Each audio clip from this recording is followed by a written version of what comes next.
Well, greetings everyone, and welcome once again to another Wednesday night. Wednesday night here with us on the Sports Crib. Let's get all the commercial stuff out of the way here.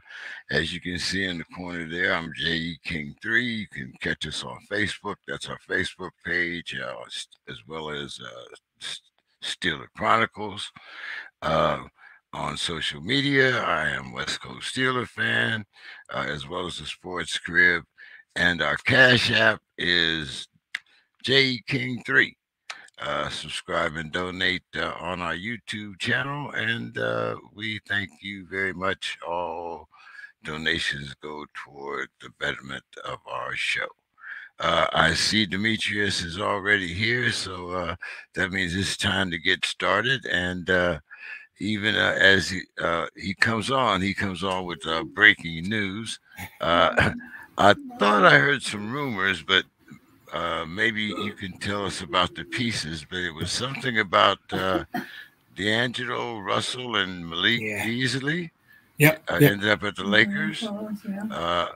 Now I'm not sure where did Westbrook end up, because Westbrook ends up with Utah. So basically Utah just got a $40 million cap exception for next year, because that's really all they're doing there. Connolly goes to Minnesota, and the Lakers get D'Angelo. And then there's a bunch of other stuff that's in there, right? Those are the money pieces, but the Lakers end up getting Beasley and kid Vanderbilt that helps with this trade. So. So is it just Westbrook, or is it some other Lakers too? I only caught pieces of it. I think there's another Laker in it who I missed, but there's some picks. That 2027 first round pick goes, and it's protected though, lightly protected. So I'm glancing up, checking it out, trying to catch all the pieces. But I think the key pieces are D'Angelo goes to the Lakers, Mike Conley goes to Minnesota, and Westbrook ends up in Utah. Okay. Now, is there Beasley in this too? Yeah. Malik Beasley is going to the Lakers. Yeah. Okay. Beasley is going to the Lakers. Okay. So I wonder what that does for Schroeder and. Right. Exactly. Right. It makes you wonder what the Lakers are. I mean, I get the D'Angelo Russell piece.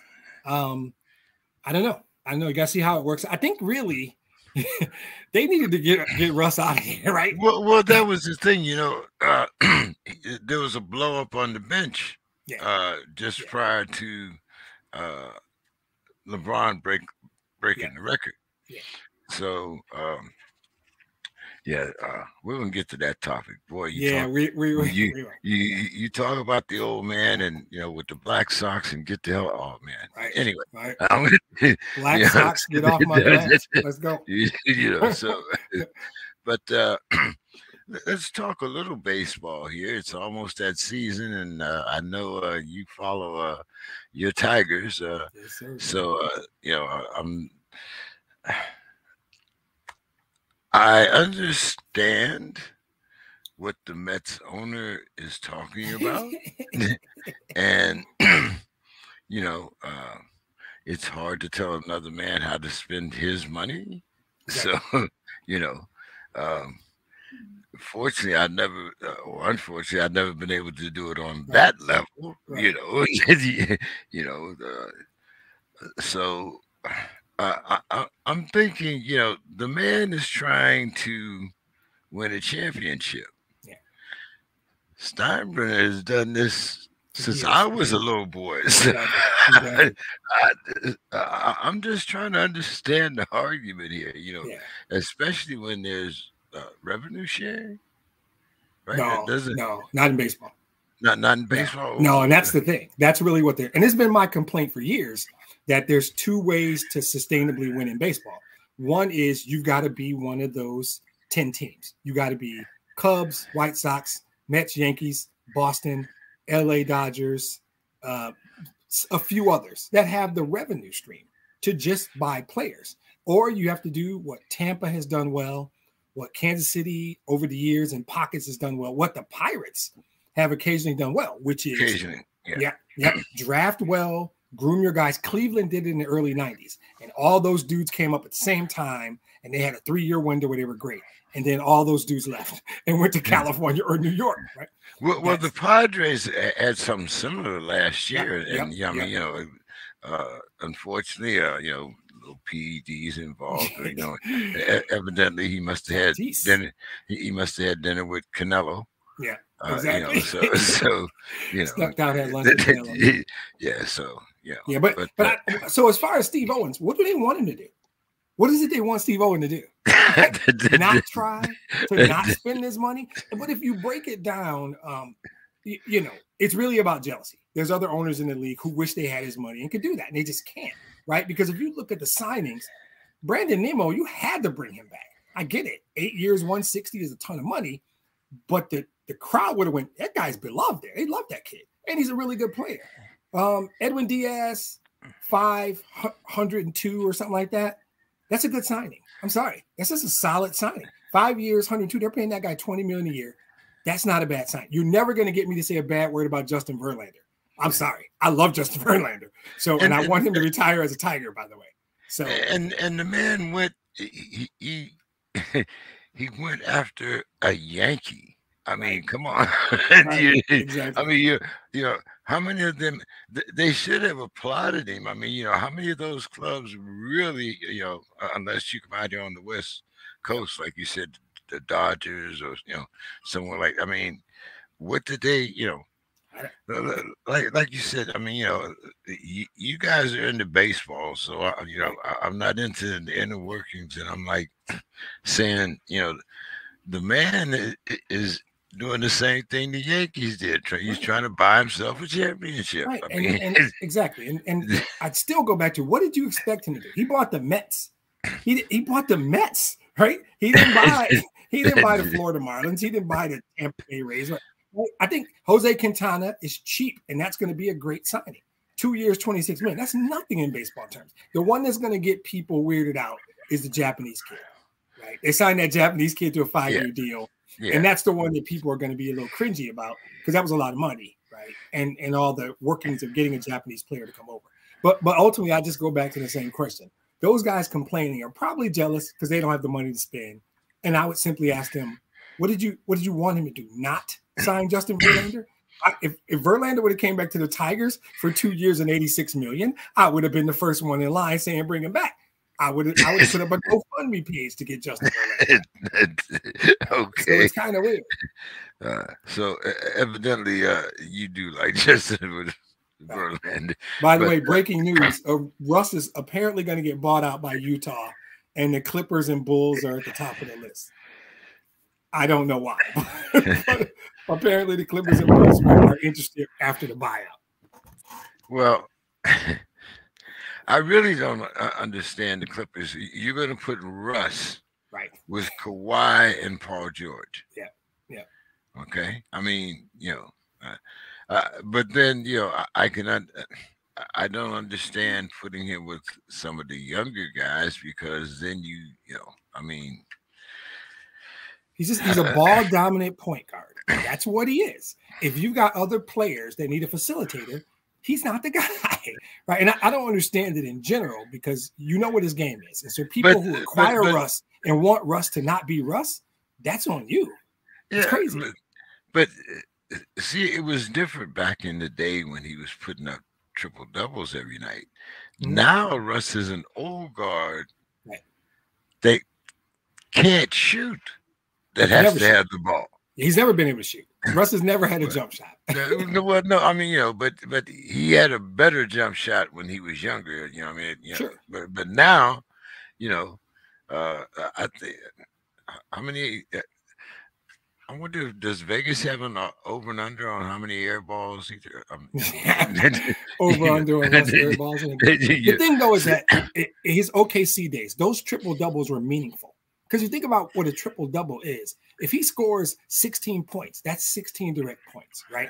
If he gets 12 assists, he has assisted on another 24 points. He's been a part of another 24. And then if he grabs 12 rebounds, he's giving you 12 more opportunities. Half of those you probably converted into more points. So there's another 8 or 10 points. He's responsible for like 50 points. That helps you win games. Now it's not like that. No. Now it's not like that because he can't. You don't have to defend him in certain ways because he can't shoot. He can never shoot. Yeah. So he's 31 and he's 40-something million dollars. I don't know how the buyout thing works. Does Utah just cut him a check and he goes away? Probably, but Utah doesn't care. They want the cap space in the summer to sign somebody else. Ultimately, but that's what. Well, they can agree on a buyout. No, right? You work in the corporate role. I mean, isn't that what a buyout is? You buy out the rest of his contract at either full value or some prorated value or something like that. That's exactly what it is. But Russ could say, I'm not interested in playing for the Clippers or the Bulls. I want all my money. So there's no buyout thing, right? So my guess is they've already talked to Russ's agent and said, when this deal's made, Russ is going to be property of the Utah Jazz, but we have no intention of him ever suiting up as we did it with Kemba Walker, right? Well, Russ didn't Russ have a no trade clause? My guess is Russ okayed this trade. Right. That's Russ was happy in LA. And so, like I said, he was arguing with him, just last night. So. Right. And at this point, the prorated value of his contract is probably something around 21 or 22 million still left on the rest of this year. And they'll probably give him 14 and he'll go away. And then they get the full cap value in the summer. They get the full 42 mil. That's the reason Utah does it. That's the benefit to Utah. And then the Clippers will sign him to a minimum because he's already got 15 or 18 million in his pocket from Utah anyway. So I see no. Well, no, you can finish that. I don't either. Once again, it's like telling Mr. Cohen, right. Mr. Owen, rather, how to spend his money. If the Clippers would, you had to see what was happening when you're in the same building. Yeah. Exactly. So I think they fall in love with a talent they see. They could see Russ play 4 minutes in the game and go, that's the Russ we're going to get. And they ignore the rest of the game. They ignore the crap that happens on the sideline. They ignore the locker room. And they fall in love with the little piece. But then you have to have Russ accept only being on the floor, only those 4 minutes. At worst, though, it's a few months, right? And if he turns out to be what we all know he is, you don't got to re-sign him, right? You let him go somewhere else. And somebody will sign Russ this summer. Russ will be signed July 2nd. As soon as the free agency opens, it won't be a max deal. But somebody believes that Russ's talent can help their team win basketball games. So they'll pay him. Somebody will pay him. Boy, see, I would have loved to see Russ play with, Mahorn or he would have fit right in. Or Wes Unseld or he would have fit in very well with those bad boy Piston teams. We would have welcomed him. I don't know. I don't know if Russ had that thick of skin. He might not have. We would have put his ass in check real quick and let him know, the team is run by Isaiah Lord Thomas III, and then you follow everything else after that. His family could have never came to the game. Yes, that might have been tough. Oh man! But I want to talk one more baseball thing. Then we'll continue our NBA, and that was everyone. Ohtani. I don't know how to really fit this guy. This guy is something that's very new to me in baseball because of the position that he plays. Yeah. And this man is, I guess this would be the modern day Babe Ruth. Yep. That pitches and then gets up and hits the home run also to help him win the game. Yeah. But last year, I thought if Aaron Judge hadn't broken the home run record, that he would have easily won the MVP. And it seems like he's a little hot about that, even though he does realize that Aaron Judge broke the home run record. So he says he's coming. Well, the Angels manager says he's coming back with a vengeance. What do you consider? Do you consider Ohtani this year's favorite? Yeah, if he does what he did last year, yeah. The reality is simple. Aaron Judge plays for the New York Yankees. Full stop. Then Aaron Judge did something generational, right? And we knew by mid-year, oh man, Judge might do this incredibly special thing, right? And so most years there aren't two incredibly special things happening at the same time. And it's like you said, none of us have ever seen anything like Ohtani. No, none of us have ever seen this. This has just not been done in any of our lifetimes. So the specialness of what Shohei Ohtani was doing got overshadowed because he plays for the Anaheim Angels of Los Angeles, Orange County, or whatever the hell their name is right now. And Aaron Judge plays for the New York Yankees, and he was hitting home runs almost every day. So it got overshadowed. Now, if he goes out and hits 273 and 34 home runs and 95 RBIs like he did, plus wins 15 games on the mound with a 2.30 ERA and a whip around 1, and nobody shatters the home run or breaks the home run record, he'll win it. And you can make a case that he should have won it last year, and it's a good case. I go back to the beginning. Aaron Judge plays for the New York Yankees, and he's hitting homers, right? So you got to just deal with that. That's the way that works. So there's no shame in finishing second to a dude who breaks the home run record as a Yankee, breaks Roger Maris's record as a Yankee. That's just generational, and it's tough to beat that, metaphorically speaking, beat it or do better. But what he did was incredible. And in most years, he's a runaway MVP. He just picked a bad year. So do the same thing you did last year, and he probably wins it this year. Because I don't think somebody else is going to do what Judge did. I don't think Judge is going to do it again. I don't think anybody else will. No, I don't think. I guess that would really be historic to break it back-to-back years. to break his own record, yeah. Yeah, there would be. Yeah. But he's a fun guy to watch. Yeah, and he's a fun guy to have on your fantasy team. But but you just have to know what position to play him on which day. Yeah, So exactly. You got to keep an eye on it. Yeah. So let's talk a little NBA here, and I'm going to go backwards, hoping that we can get some more guys in before we talk about LeBron. So I'm going to talk about my second favorite guy. Here we go. Tyree. I was looking around because I was trying to find the remote to see if the Mavericks game was on out here, because he's making his debut tonight. Right. And of course, it's without Luka, so it's interesting. And interestingly enough, they're playing the Clippers. Yeah. So it's since they're not playing back to back, that means that they should have both Kawhi and Paul George on the floor for extensive minutes. So, but first of all, did you catch did any part of his news conference? I did not. You know how I feel about him. You couldn't have paid me to watch that shit. You know that. I don't like that dude. You know that. I was simply going to let you and Bill or whoever tell me what. I'm sure he said something really, really deep and insightful that none of the rest of us are smart enough to understand, because he's the smartest guy in the world, and probably disrespectful to KD, Sean Marks, Joe Tsai, and everybody associated with the Brooklyn Nets. Well, he was, he emphasized the part about him being a team player and coming to somewhere where he was going to get the proper respect. Wait, he said he's a team player? Yes. Wait, James King. Hold on a second. Kyrie, talking about Kyrie, said Kyrie's a team player.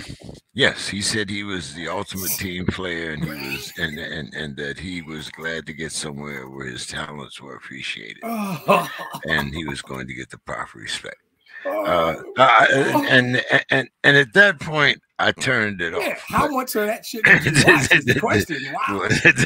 Well, that was the part, because of course it was breaking news. Kyrie, I think it was. I'm not sure whether it was on Speak or First Take, but one of them came in while So anyway, as of Tuesday evening, the Nets are 32-21. they make the right deal for Kyrie because there were other teams that were also in the running. Uh, Chris Paul uh, and Phoenix. There was a talk about him coming to Phoenix.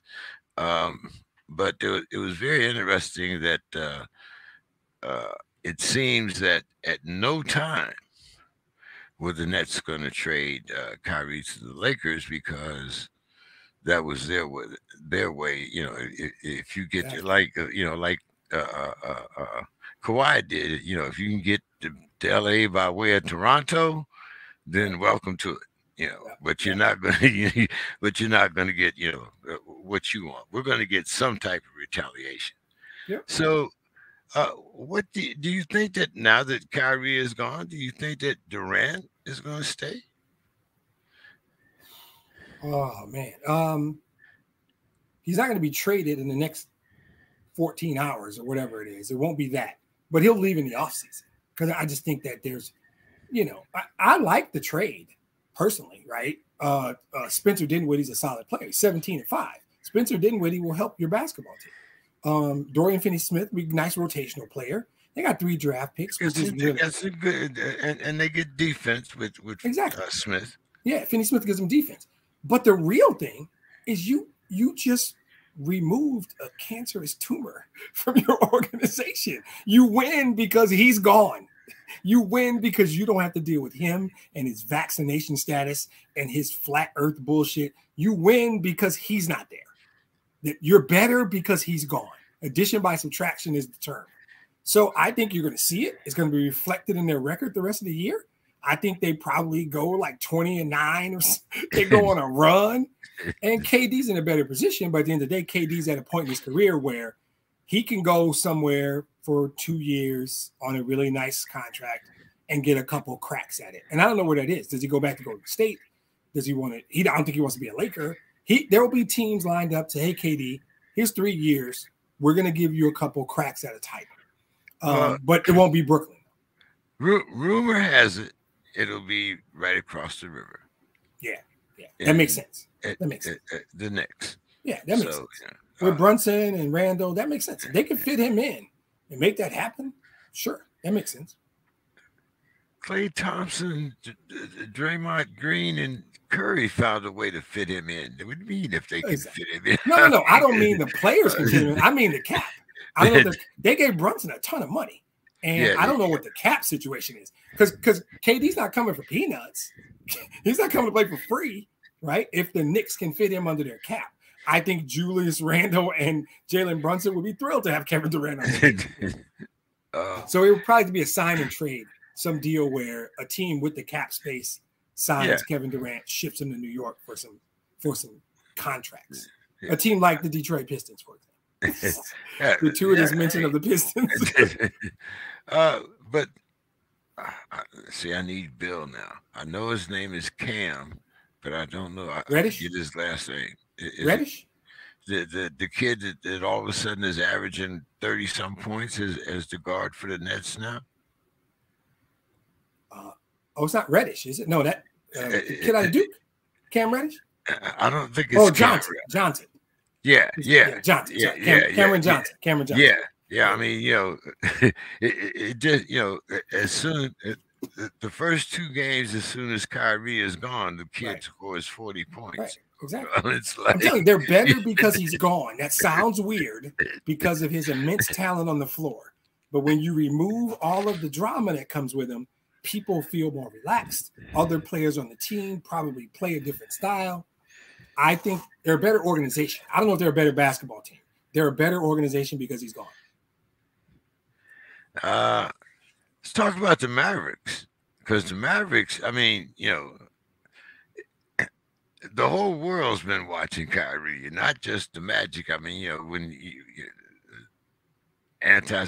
however you want to, at some point in time, Kyrie's antics have come across every sports station, every sports discussion for at least the last 3 years. Yeah. So, they talk about putting together this combination of Luca and Kyrie, and it sounds good. It was kind of like the way we talked about uh, Durant, Harden, and Westbrook in OKC, and we see how that ended up. But that's another discussion. So, uh, what do you, uh, what do you think that Mark Cuban was thinking? I know they got the other young kid. Was it from Houston? The kid, the Christian Wood? center. Yeah. Yeah, Christian Wood? Wood. So it was Luke. So Luca Wood, uh, and Kyrie. But with you, when you have a ball dominant guy like Luca, Right. do you see them being on the floor together? Oh, you have to. They have to be on the floor together. They're your two best players. What's the point? So after everything I just said about Kyrie in Brooklyn, I feel bad for Luca because without being hyperbolic, I think the Mavericks just ruined any chance this kid has of winning a title. Whether Kyrie stays or goes. If he stays, it'll just be a slow burn, just like it was in Boston, just like it was in Brooklyn. That's who that dude is. That dude is not a good person to have in your locker. He's not a good teammate. Despite the crap he said this morning, he might be quite possibly the worst teammate ever, right? And you gave up compensation to get him. So, okay, if he leaves, you open up cap space, maybe you can sign somebody else. So maybe Cuban's like, look, if it works, it works. If it doesn't, I've got that cap space. I'll go get somebody else. I fear he'll stay and sign a long deal, and they'll deal with this for 2 or 3 years of his nonsense, and they won't ever get past the second round, no matter what, Luka. Because he has never been in a situation, well, that's not true. One time he was in a situation where he wasn't the key player. Because with Durant out, he was the key player. He has never deferred. Even when he played with KD, he only deferred when he played with LeBron. And he did it begrudgingly. So now they made it very clear. It's Luka's team. It's Luka's team. You think World B. Flat's going to be fine with that? No. He's going to be as disruptive as ever. And I worry that he's just going to wreak havoc. And he cost assets to wreak havoc. And they're going to go through a 2 or 3 year painful experience like Brooklyn and Boston and the last couple years in Cleveland. See, and I know that this is not a political show,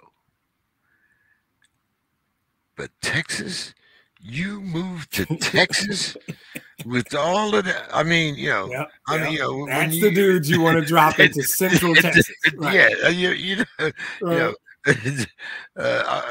if that's not punitive. I mean, do they have a professional team in Mississippi or Alabama? Exactly. And I'm just saying. That's Joe Side's middle finger on the way out the door. I think I think we better change things up a little bit here. Me and you have both slipped up already, so I know. I reckon it's this funny feeling of as soon as it gets out, you're like, oh no, we're not after dark yet. Don't give a fuck what's in here.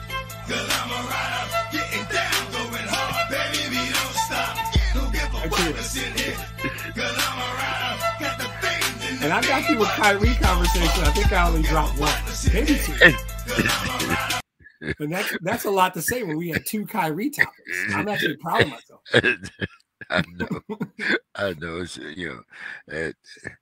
at my age, it's really hard. I mean, and then I do a little research and I find out that there's a whole society, and I'm like, like is Christopher Columbus your Jesus or something like that? Anyway, okay. It's like wow. I mean, come on, flat Earth, really? I guess that goes back to like me and Bill were saying, that military experience, because if the Earth was flat, how the hell do you navigate You know, I Yeah. mean, you know, Where's just, Edge? How people have not just been falling off the edge of this joke, you know, right? it's like, you know, hey, and he flies. I mean, do you believe I your know. eyes? I mean, know. But you know, what it's does it just like, take to convince you? yeah, yeah. So, anyway, so I'm gonna put on my socks here. I don't know whether you have yours on or not, but Yes, let's absolutely. let, Straight black. No strings. let's talk about what happened last night. Yeah. LeBron broke the record, Yeah. and Kareem Abdul-Jabbar was there to uh, hand him the ball and you know like kind of passing the torch. So while everyone else is talking about how much longer LeBron is going to play, and the significance of the record, um, I kind of went another way with this. And I understand numerically what it means. And I also understand the significance of a young kid from Akron. It's kind of hard to get that out. You know, start out playing with the Clownland Cavaliers. Yeah. But you know, and was always that interstate rivalry. But you know, kudos, like I said, for passing Kareem. But there was, I had some stats that I just wanted to read, and let's see. I'm gonna go in here. Um, okay. LeBron has three surprising 3-point records, uh, and they are the most seasons among active players with at least 100 3-pointers made during the season. The most regular season games with at least one 3-point field goal made during active players. And he's second among 3-point. He's second among the most 3-point pointers made in the NBA playoffs by an active player. And I pointed out to point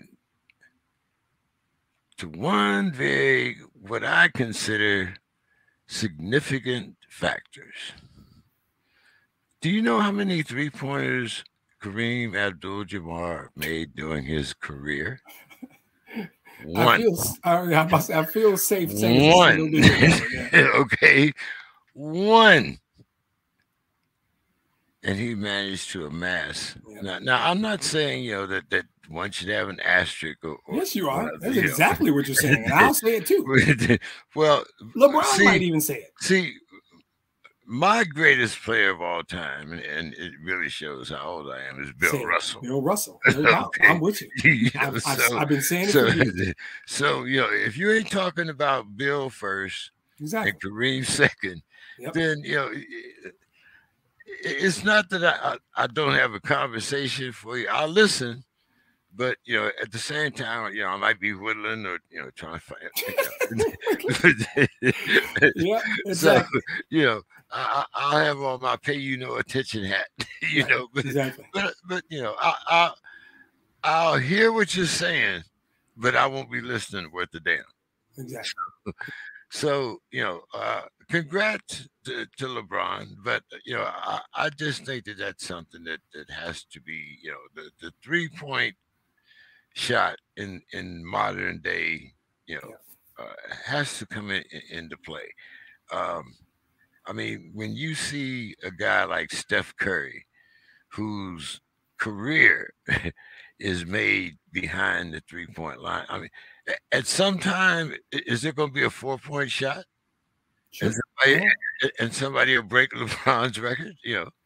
So, you know, but the number 38, it kind of played, you know, if you're numerology or superstitious or whatever, you know, it took 38 years for the record to be broken. LeBron was born 38 years ago when Kareem set the record. And it was, if I believe it was, what was it, the 38th minute or something when he broke the record. So, but anyway, congratulations on him breaking the record, and he's the scoring leader. But the GOAT, nah. I'll never even have that. I don't even have that conversation with people anymore. I have said, and congratulations to LeBron. He's a great player. I don't think your stats about the three-pointer should be ignored. I think it's very important. But in terms of the GOAT conversation, my thought about that term. In fact, there's only one, and it's this guy right there. But the greatest NBA player of all, I've never thought it was a conversation. Bill Russell has more rings than he has fingers. He's more rings than he has fingers. There's nobody close to him. LeBron made, I believe it's 2,179 or 89 three-pointers. Right. Yeah. Kareem had one. Right. Exactly. It's a math problem. That's just a simple math problem. That's all that is. And no, it doesn't take away from LeBron's career, but I think if you sit LeBron down, talk to him about these facts, how do you measure greatness? And it's guys running around doing, oh, you got 6. Congratulations. Bill Russell has to do this, and he's got to balance another one on his elbow, right? If we measure by championships, if you talk about how the talent in the league was compacted into fewer teams, there's some crap bag teams right now that are just easy wins, right? Championships is the measure. LeBron's in my top 5, if that means anything. He's in my top 5. Mine has been for years. Bill Russell and everybody else is battling for second. And then there's a lot of great guys you can talk about. Magic, Bird, I don't say that one guy's name because I'm a Piston fan. We don't, the names I don't say. I don't talk about him. But he's in the conversation, of course. But I've always said it's Bill Russell, and then there's a bunch of guys after him. Yeah, you can rank him anyway after that. Sure. And fortunately, during the time when he was playing, you wanted to play anybody but Bill Russell. I didn't care if you were Wilt Chamberlain, West. It didn't matter who it was. Like when you went to the Garden, you knew you were going to get a good game. You were going to come away with bruises, and an L. Right. And the stories of like his leadership are unparalleled. Stories from his peers and his teammates about his leadership, man. And that's but congratulations,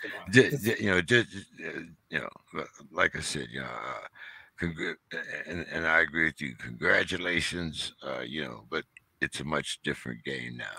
And I've grown to respect and even like him, though. I've grown to respect and like him, and it took a lot. If you think about the shit he did to the Pistons when he first came into this league, I had a lot to get over. But I've grown to really like. As a dude, he's just solid. There's nothing bad to say about him as a guy, right? That's the thing. Back in my generation, and we talked about it. You can go LT, Jim Brown, everybody had some skeletons in their closet. It was like, here's a guy that, that's made $1 billion plus. Yep. And as far as I know, the only scandal that's ever been even attached to his name was about the car that he got when he was in high school. Right, exactly. Yeah. Unless somebody knows something else. I know nothing else. You think about the expectations that have been on him his whole career. He was on Sports Illustrated as a high school junior. Not only has he met them all, he exceeded them all. And coming into the league, they called him the chosen one. Could there be a higher expectation than the chosen one? And he's exceeded all of it. And he's done it. Married his high school girlfriend, had never been in jail that I know of. No nonsense trouble at all. Business, other than taking my talents to South Beach, that's the best they've got on him. some butthurt people about taking my talents to South Beach. That's the best they've got. Yeah, that's about it. So I'm I'm not Team LeBron, but I do recognize You have to recognize it, right? yeah You have to acknowledge it. I mean he for his era he is probably the greatest for his era. I don't think that's even a question anymore. Yeah, so we'll if he messes around and gets another title, he's gonna get into that special group right behind Bill Russell. He's close to being in that group now. There's a group of 3 or 4 right behind Bill Russell, and he's on the brink of getting in that group to me. Like I said, it depends on how many more years he plays. I'm hoping that he doesn't get to the wizard stage of Michael Jordan. Jay. You just call it the wizard stage. That's we'll just refer to it as the wizard stage. Yeah, well. All right, let's talk a little college football here. Tommy Rees is he the right fit for Alabama as the offensive coordinator? He's leaving Notre Dame. He's still young. I believe he's still just 30 years old or somewhere around in there. Yeah, it's interesting hire for the age reason.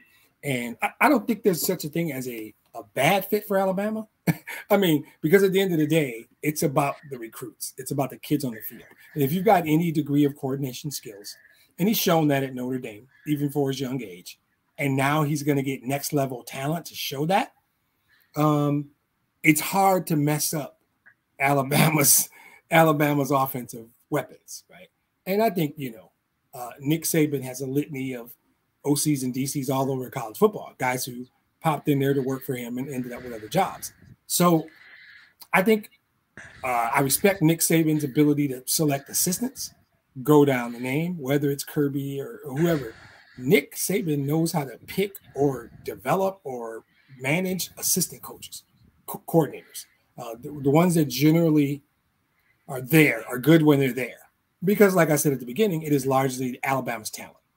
At Alabama, you're not coordinating a group of bums. You don't really have any weaknesses. You're coordinating probably one of the 2 or 3 best groups of offensive talent anywhere in the country, right? It's hard pressed to tell me there's too many schools that have more offensive weapons than Alabama does. So some of it's the job, some of it's Nick Saban's ability to select assistants. Based mostly on that, not necessarily what he's done to show he is a good fit. I think it's a good fit because I think it's the right fit because he's shown enough that with this next level talent, I think it could be special. I think Alabama's going to be real special. Yeah, and it's not like he's coming from Butler. He's coming from Notre Dame. I mean, exactly. He's got some recruits there, and it's just the difference is just speed. He has coordinated an offense with talented players at Notre Dame. He's about to coordinate a different level of speed at Alabama because that's really the thing that the SEC in general and Alabama in particular better than everyone else. They got speed everywhere in the field. Everywhere. Yeah. The top 2 quarterback recruits. Bill will be here probably later when I don't need him, but I'm going to say Makalave from Tennessee and Arch Manning from Texas. Which one of these guys do you think will start first, Nico or Arch? Yeah, we're going to go with Nico because I think it's Yamaleva or something. But I'm not Bill Lee. So we're going to go with Nico. And I think Nico will start first. Doesn't mean he'll be better. Arch's time is coming, but Texas has somebody there already. And where the hell is Don Hayes, right? Alabama has somebody that they don't have to rush Arch, and they won't. I think that's a smart thing to do. So I think Nico will see the field first because Tennessee will have a more pressing need for him to see the field first. And I think they're both going to be really good, right? And they both will see time next year. But I think Nico will see the field really soon. We talked about Tennessee's program a lot last year. As a matter of fact, uh, for a while, I think they were for a good part of the season. They were in the top 10, at least the top 25. Right. When do you think the drop off is this year, or do you see a three-peat? For Tennessee? No, three-peat. That's Georgia. Yeah. Three-peat is a absolute probability. I would, if you force me to take one team, I'm taking them. If you give me Georgia versus the Field, I'm going to struggle and consider it because they're reloading, except for the team in Tuscaloosa. That's the only problem. Team in Tuscaloosa lost 2 games by 5 points. Maybe not even 5 points. Might have been 3 points. I think it was 5. It was 5. Okay. Yeah. So the team in Tuscaloosa, people think they're slipping. They done forgot about Dre. And the team in Tuscaloosa is the wrong team to do that to. They'll still be there. I think there's Dabo didn't fall off, and I do like. I think I like what Jimbo is doing in Texas A&M. I'm not ready to write off Jimbo yet. So I still think there's teams there, but if it was a deal where you said take Georgia or the Field, I'd probably take the Field because the Field includes Alabama. That's the one team, right? But Georgia will be there. Yeah, Kirby's got a machine going now, and once you get it going at that school, recruiting that state, it is not. It's not. I wonder what the odds are on a three-peat. I don't think it's good money because it might happen. I don't know that I would put a lot on it, but I might drop a couple nickels on it. DraftKings. Yeah. We drop a couple of nickels on Georgia three-peat. It's hard to do, though. Yeah. You hear that, DraftKings? I'm looking for a little commission here. Exactly. Just promoting DraftKings. Yeah, but, because I took some of those prop bets off of DraftKings. Yeah. And interesting stuff. I like it. And there's some even more interesting ones that that we might get to, until if the other guys don't get here. But anyway, so let's dive off into the NFL here. Commissioner Goodell on officiating. I don't think it's been done any better than it was this year.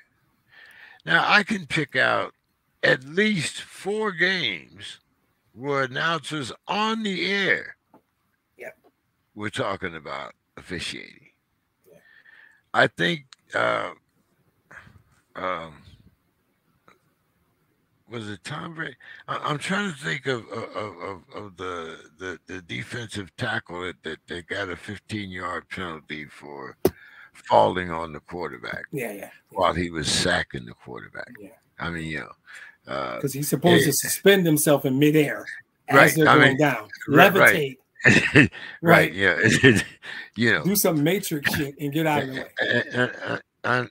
I mean, he didn't even do a good imitation of Reggie Williams. He just happened to fall on him while he was tackling him. Like the laws of gravity, man, they're pretty strict. The laws of gravity don't mess around. And if you're 280 pounds and your momentum is carrying you a certain way, laws of gravity don't give a damn about the officiating. They just don't.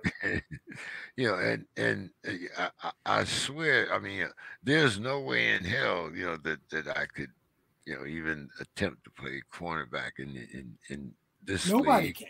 Right? I mean, and not simply because of the speed, but because of the restrictions can't do that are put on your position. I mean, there was a time when the coach would tell you, I don't want to see him get off the line of scrimmage. You got to give him 5 yards. Please, 5 yards is helping to be 5 yards in the other direction. Right.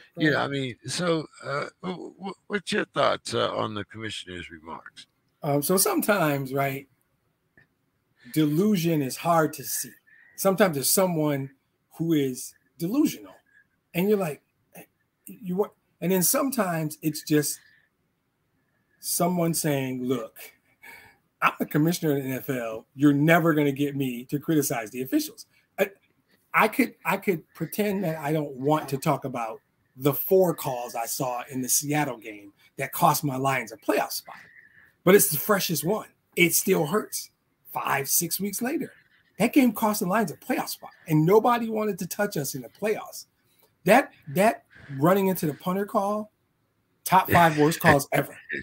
Ever. When Geno Smith runs into Jalen Ramsey and you call Jalen for the penalty, that was one of the worst officiating. There was a grounding call that the TV panned back and put an arc showing there wasn't a receiver within 8 yards.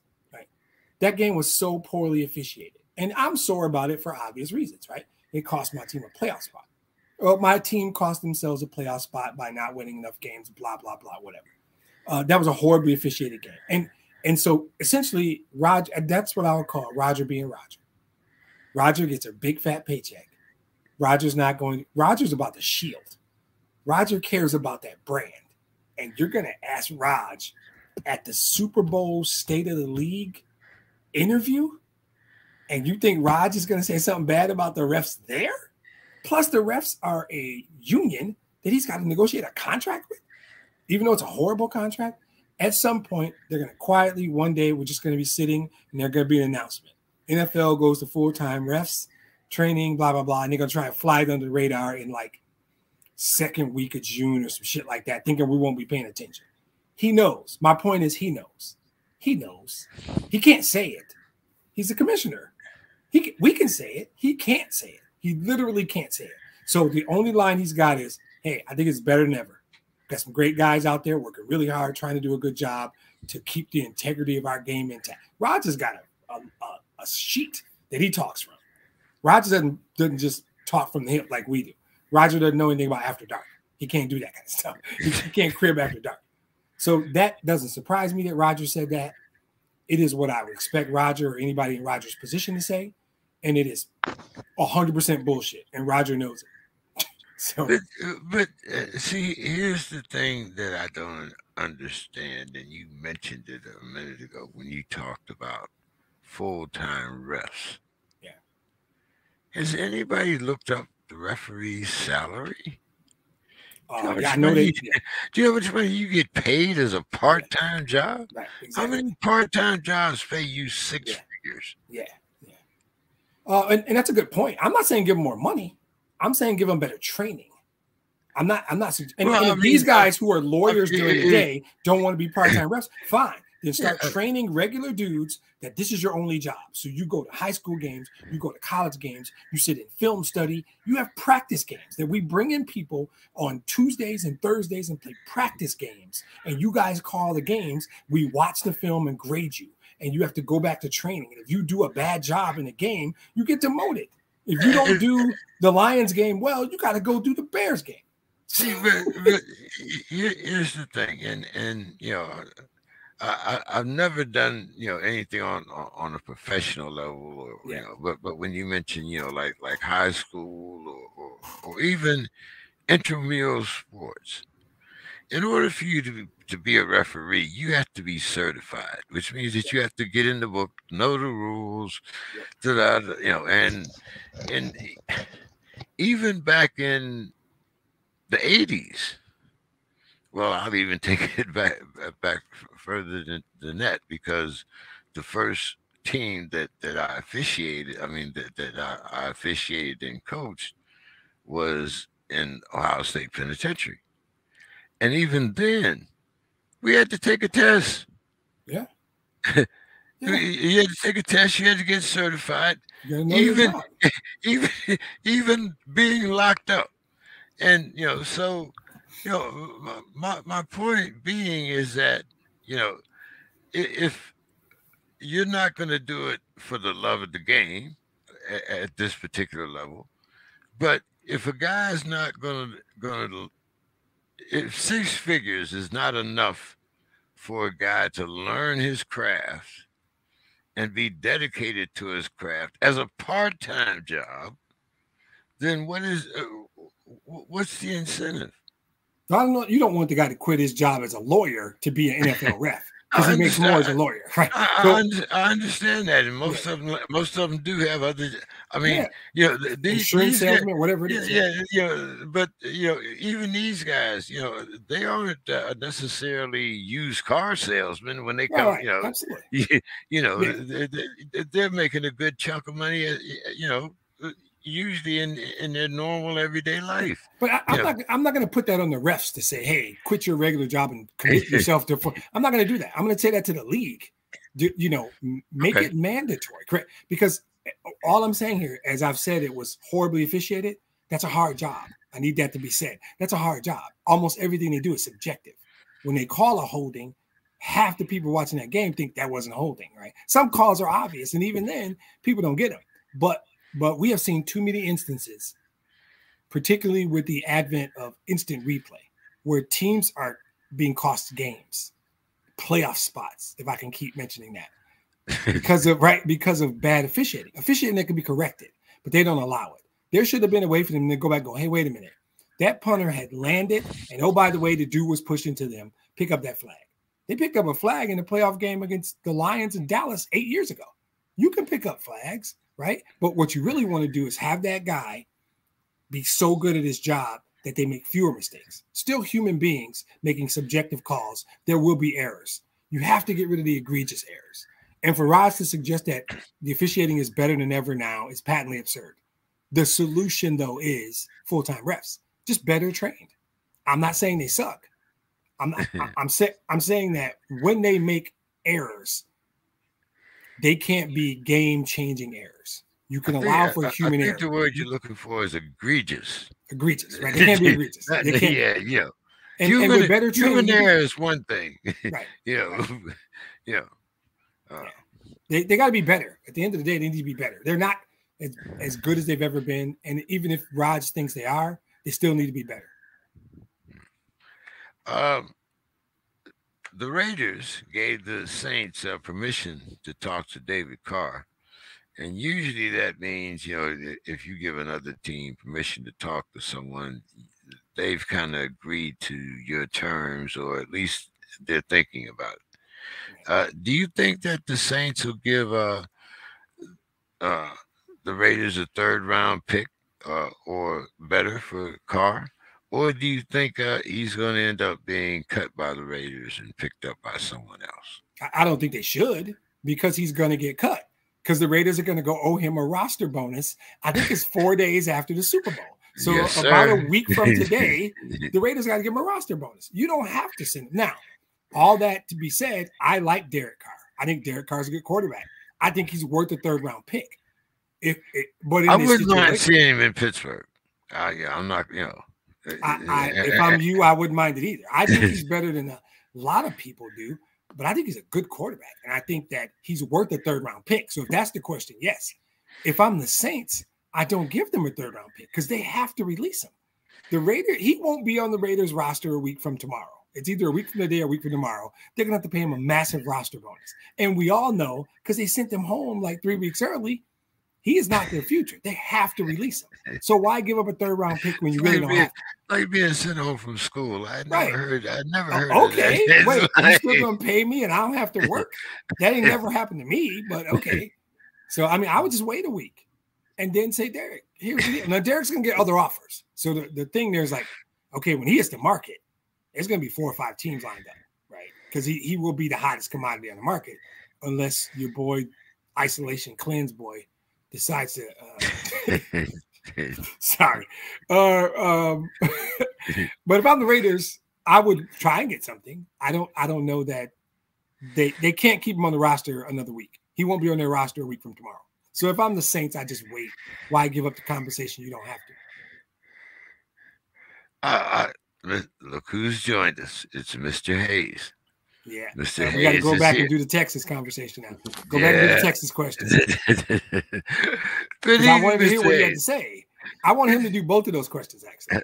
Ask him the Arch Manning Nico question, too. I'm going to ask him both questions that I have on there about Texas. How you doing, Mr. Hayes? How's things going this evening? Frustrated. Had some car issues. That's why I'm late. Oh But no. hey, I got it right at 9. So Yeah, everybody safe. Hey, we're good. But That's all that matters. so last week you were freezing. How's it going down there in San Antonio this week? You're supposed to have a big fight down there. Today was a beautiful day. We had started off this morning with some rain, which we need. I hope it rains more. And when I left work, it was a nice 71 degrees. Nice. Oh, yeah, you're even warmer than we are. I'm going to be down there next week, Don Hayes. I'm going to have to find you. I'm down there for 3 days for a conference down there. In San Antonio? Yep. Oh, some great tacos, man. Yeah, yep. Hey, hit me up. No. Yeah. We're getting together. We're getting together. All right. Sounds good. I'll send you the info later. I'll share your number with him, Don, if that's all right. That's perfect. Yeah. I'd love that. Yeah. Okay. I'll send you the info. What days? I get there Tuesday night, and I'm there to Friday. We can do the sports crib together next Wednesday. We'll go to a sports bar somewhere and do the sports crib together. Find some place. Yeah. I'll be just coming back. I'm actually leaving tomorrow for Vegas. I'm going. You're going to a fight? No, I'm actually going down. Last Saturday was my number is 76. Yes, sir. So I'm going to Vegas and celebrate my birthday. Probably shoot a little craps, maybe play a little poker. That is not a bad way to celebrate. So I figure I only got 25 more years to do it, so I might as well go ahead. You only got 20 or so left. You might. So So, Mr. Hayes, we had a couple of college questions that we want to go back to while we have you. Okay. And we were talking first. The first one I want to talk about is the fact that you and your alumni in Oklahoma are not going to be able to join the SEC until 2025. What's happening? Why did those talks break down? I don't know all the ins and outs of what was going on in negotiations. I think some of it has to do with money, of course, I'm sure. Of course. The Big 12 wants to keep Oklahoma and Texas around as long as possible. So, yeah, I'm sure there's money involved. We're supposed to stay until 2025 anyway, and they were talking about going to 2024, and they backed it back up. So I don't know. Like I said, I don't know the intricacies of all that, but our recruiting classes have been SEC material the last 2 years, and so Texas should be ahead of the curve as far as the Big 12 goes. That's not to say they're going to, because Texas, for some reason, has a history of underwhelming people. They don't get the expectations a lot of times, but on paper they should. Yeah, there was another article about Texas recruiting in I think it was on Yahoo Sports that they were talking about. I think they rate Texas like number 3 or something like that. But another question that we were talking about is the top 2 quarterback recruits, the kid Nico out of Tennessee, and of course Arch Manning out of Texas. Don, which guy will start first, Nico or Arch? I'm going to say Nico, because the Manning family has already stated they want him to redshirt. Yeah. I don't think that there's any kind of agreement for that in Tennessee. We have Quinn Ewers for 1 more year, or for at least 1 more year. And Arch has said, I want to take my time. I want to learn the system. I want to come in gradually. I don't want to, because, when your last name is Manning and you're on the squad, there's going to be a quarterback controversy already. And he kind of killed it. He said, no, I'm redshirting. So that's the plan, to redshirt him. So to answer your question, the Nico from Tennessee will probably start before Manning does, because their quarterback situation is a little bit more open, I guess. Yeah. Do you think that Tennessee contends like it has for the last couple of years? I mean, at one time last year they were ranked in the top 10. Yeah, they're excuse me. Bless you.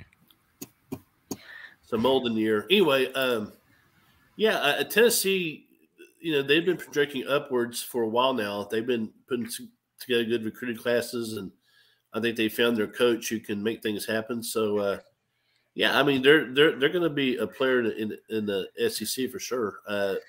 Georgia is going to be the roost, the roll the roost, and then probably followed by Alabama. And then Tennessee and LSU will probably be the ones who are, fighting it out as well, not too far behind. South Carolina is putting together a good program too, so don't rule them. What did you think about the hiring of the young kid Tommy Rees from Notre Dame? Nick Saban plucked him as his offensive coordinator. What did you think about that hire? Well, Nick Saban has a way of hiring guys that are successful, and they implement the program he wants. Alabama is a run first team. Notre Dame ran the ball somewhat effectively. So I think they'll probably put some RPO quirks in it, but Alabama, if you watch their games, I mean, they're not afraid to put the quarterback under the center. I mean, so I think that he'll diversify the offense somewhat, but I think he's going to stick with the Saban formula and continue doing what they've been doing for the last 10 years. Yeah. Don, I'm going to take you all the way back here because you're a baseball guy too, and we were talking about the Mets owner and how the other owners were criticizing him about some of the contracts that he was giving out. The way that he was talking about compensating Judge, trying to get him away from the Yankees, and his answer was, I came in saying that I was going all in, and I kept my word. So, Don, what are your thoughts about the other owners criticizing the Mets owner when he didn't do anything more than Steinbrenner did, trying to buy himself a World Series? Hey, envy. That's the word for tonight, envy. Yeah, so I don't follow any owner that throws money at their players as long as they're doing it wisely. There's some personality traits that are common between Jerry Jones and George Steinbrenner. They're kind of flamboyant, kind of, but Steinbrenner was a lot more judicious with spending his money than Jerry Jones is. So, if you don't have a salary cap and you have unlimited funds and you can get by with it, I say do it. I mean, and so I admire that. Yeah. Basically, you said the same thing, Demetrius. It's like, jealousy, envy, sounds like the beginning to a song. Jealousy, envy, what's the other? Anyway, so Don, what do you think about this Ohtani? Last year, if Judge hadn't broken the home run record, he might have been the MVP. He did come in second to Judge, and the Angels manager says that he's coming in with a chip on his shoulder. What are you expecting from Ohtani this year? Chip on the shoulder might be a little understated. Don't you think? I mean, it's like, when Vince Young didn't win the Heisman to Reggie Bush, he came with that chip on his shoulder and won the national championship. Chips on the shoulders are always a good motivation. There's a wide receiver, and I know I relate this to football quite a bit, but there's a wide receiver at Texas Tech many years ago named Wes Welker. 5'8", whatever, and came from a small school, and he had a chip on his shoulder. And he ended up playing many years in the NFL. Yep. So that shoulder chip is a hell of a motivator. So, it is. Yeah, I think the Angels will be just fine. Yep.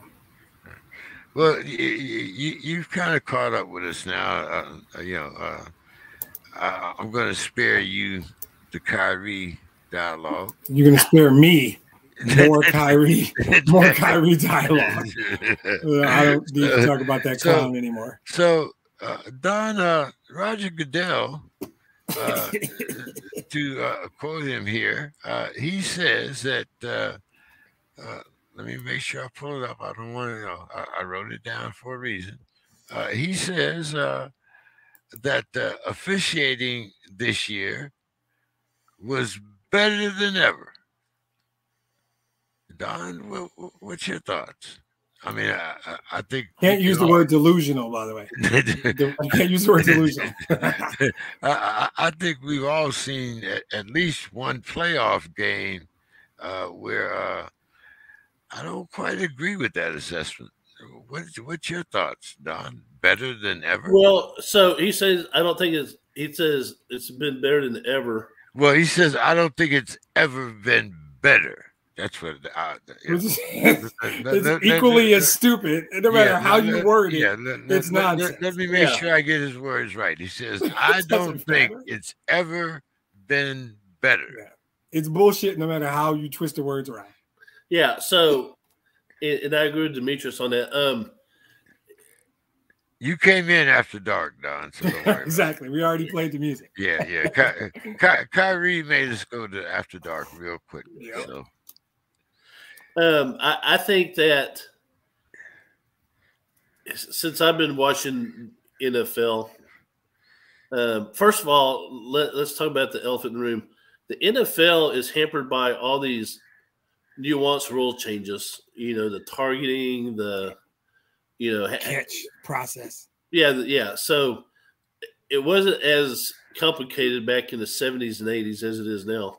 So the only way I could defend Goodell by saying that is that maybe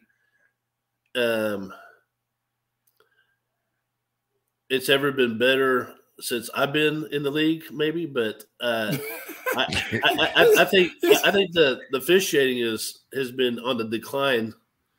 Probably the last 15 years. It's not really a recent thing. It's been shitty downhill 15 years. And some of it, though, is the point you made up is they've been tweaking rules. Yeah. And it's a tough job that is super subjective, and nobody knows what a catch is anymore. It's impossible to play corner in the league because if you breathe on a guy's PI, right? If you hit a quarterback anywhere other than, anywhere, you might get a personal foul. You have to stop yourself from falling in midair, levitate, and roll away from a quarterback because you can't fall on a quarterback. That's the most absurd thing I've ever heard. The guy you're tackling, you got to tackle him and not fall on him. Don, you're the football guy. You tell me, how does a guy tackle another guy and not fall on him? Wrap him up, spin him around? What are we doing? Yeah.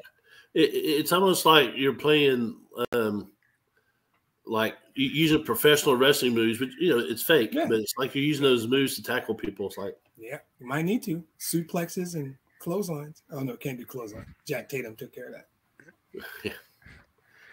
Hey, I was just thinking, leave my hero out of this. We're talking about that. I was thinking about guys like where I came from, like Jack Tatum and George Atkinson. George Atkinson, that's the guy. Aliquippa, Pennsylvania. Okay. Joe Green. That's a different game. That's a whole different game. That would have been a different sports career podcast back then. We wouldn't have done any. The best sports biographies I read, autobiography was Conrad Dober. Oh my God! St. Louis Cardinal. Man. I mean, he was a character too. He was the dirtiest player before it was fashionable. I think that was his nickname. I think everybody kind of knew it, and I think he was proud of it. Yes, he wasn't ashamed of it. That's for sure. He embraced. He wore it as a badge of honor.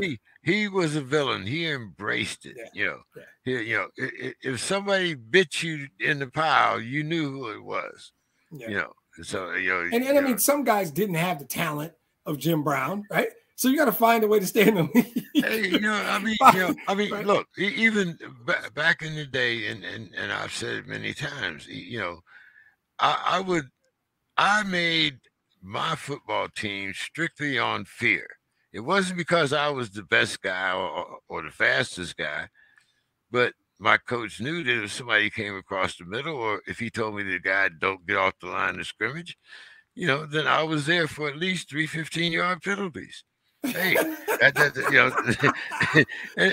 were good with 3 15-yarders. Yeah, you got your money's worth, right? On a good day. You get those 5-yard encroachment. Hey, I'm taking the big one. Hey, you're not gonna get past me. If you get past me, I got your helmet in my hand. It's simple as that. I mean, So my team bites kneecaps, so I'm all about it. We're bringing it back. We're bringing it back. So, Donna, it seems like the Raiders gave the Saints permission to talk to Derek Carr. Do you think that the Saints are going to give the Raiders a 3rd-round draft pick for Carr, or do you think that the Raiders are going to end up cutting Carr?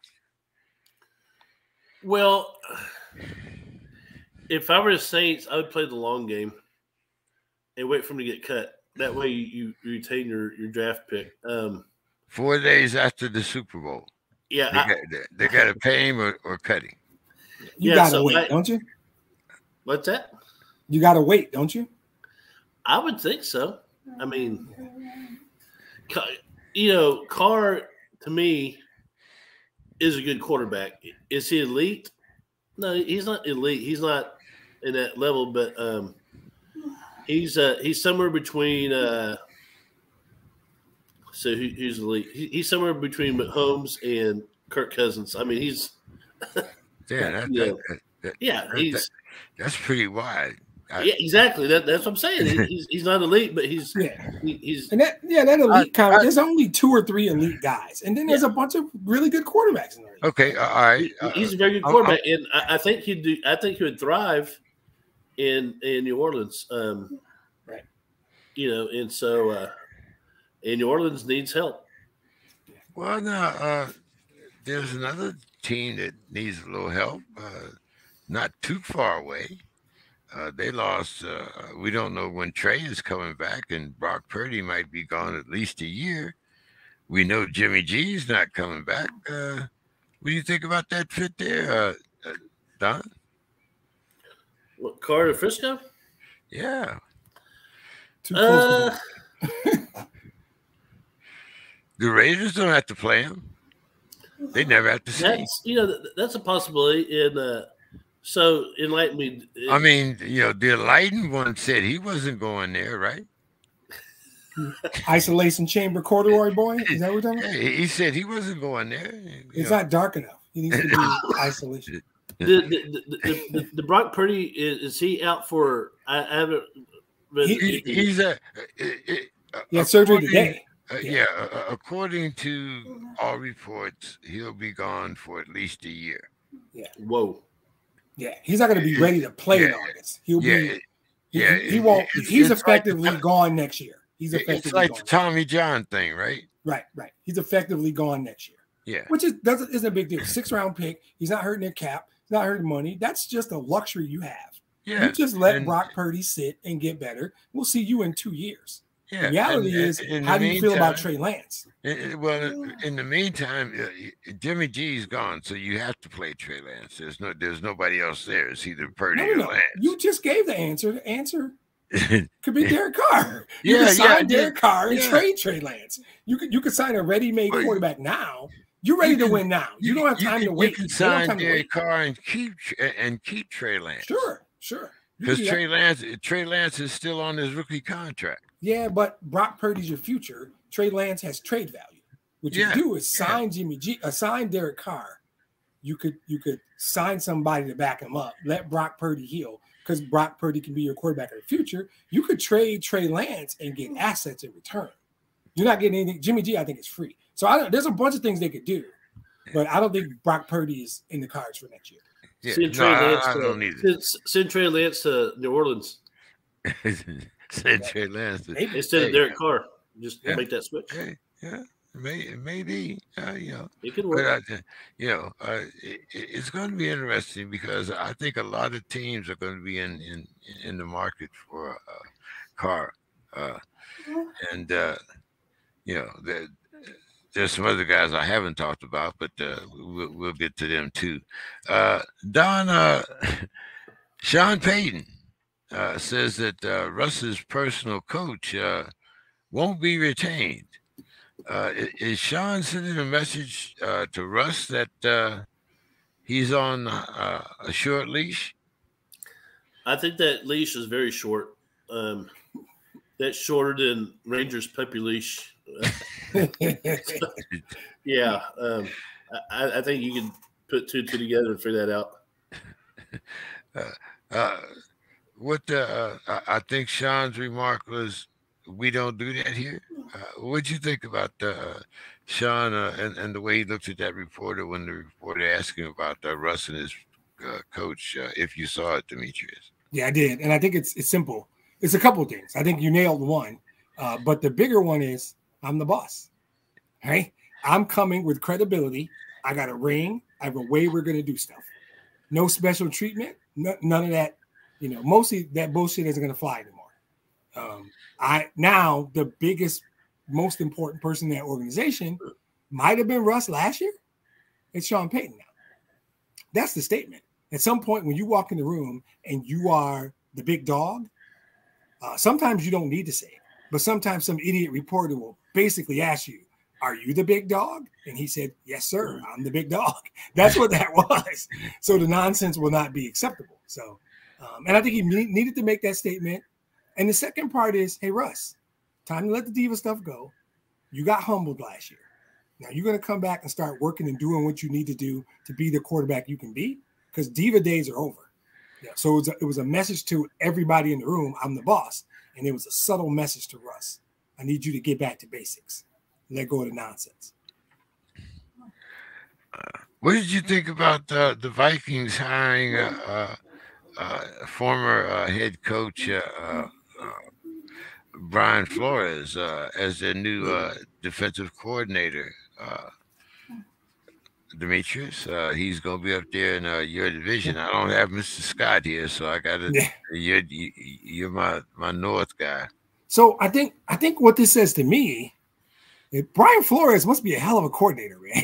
Right? He's got to be good at that job. People are hiring him while he's suing the league. And coaches are about winning. Coaches don't really get involved, in my opinion, in all that political crap. Coaches are about, hey, if you can help me win football games, let's go. And Brian Flores is getting jobs. He's not getting blackballed. Now, I don't think you would sell me on this idea that the league is like, oh, we want to make a point to not blackball him so it doesn't look like it.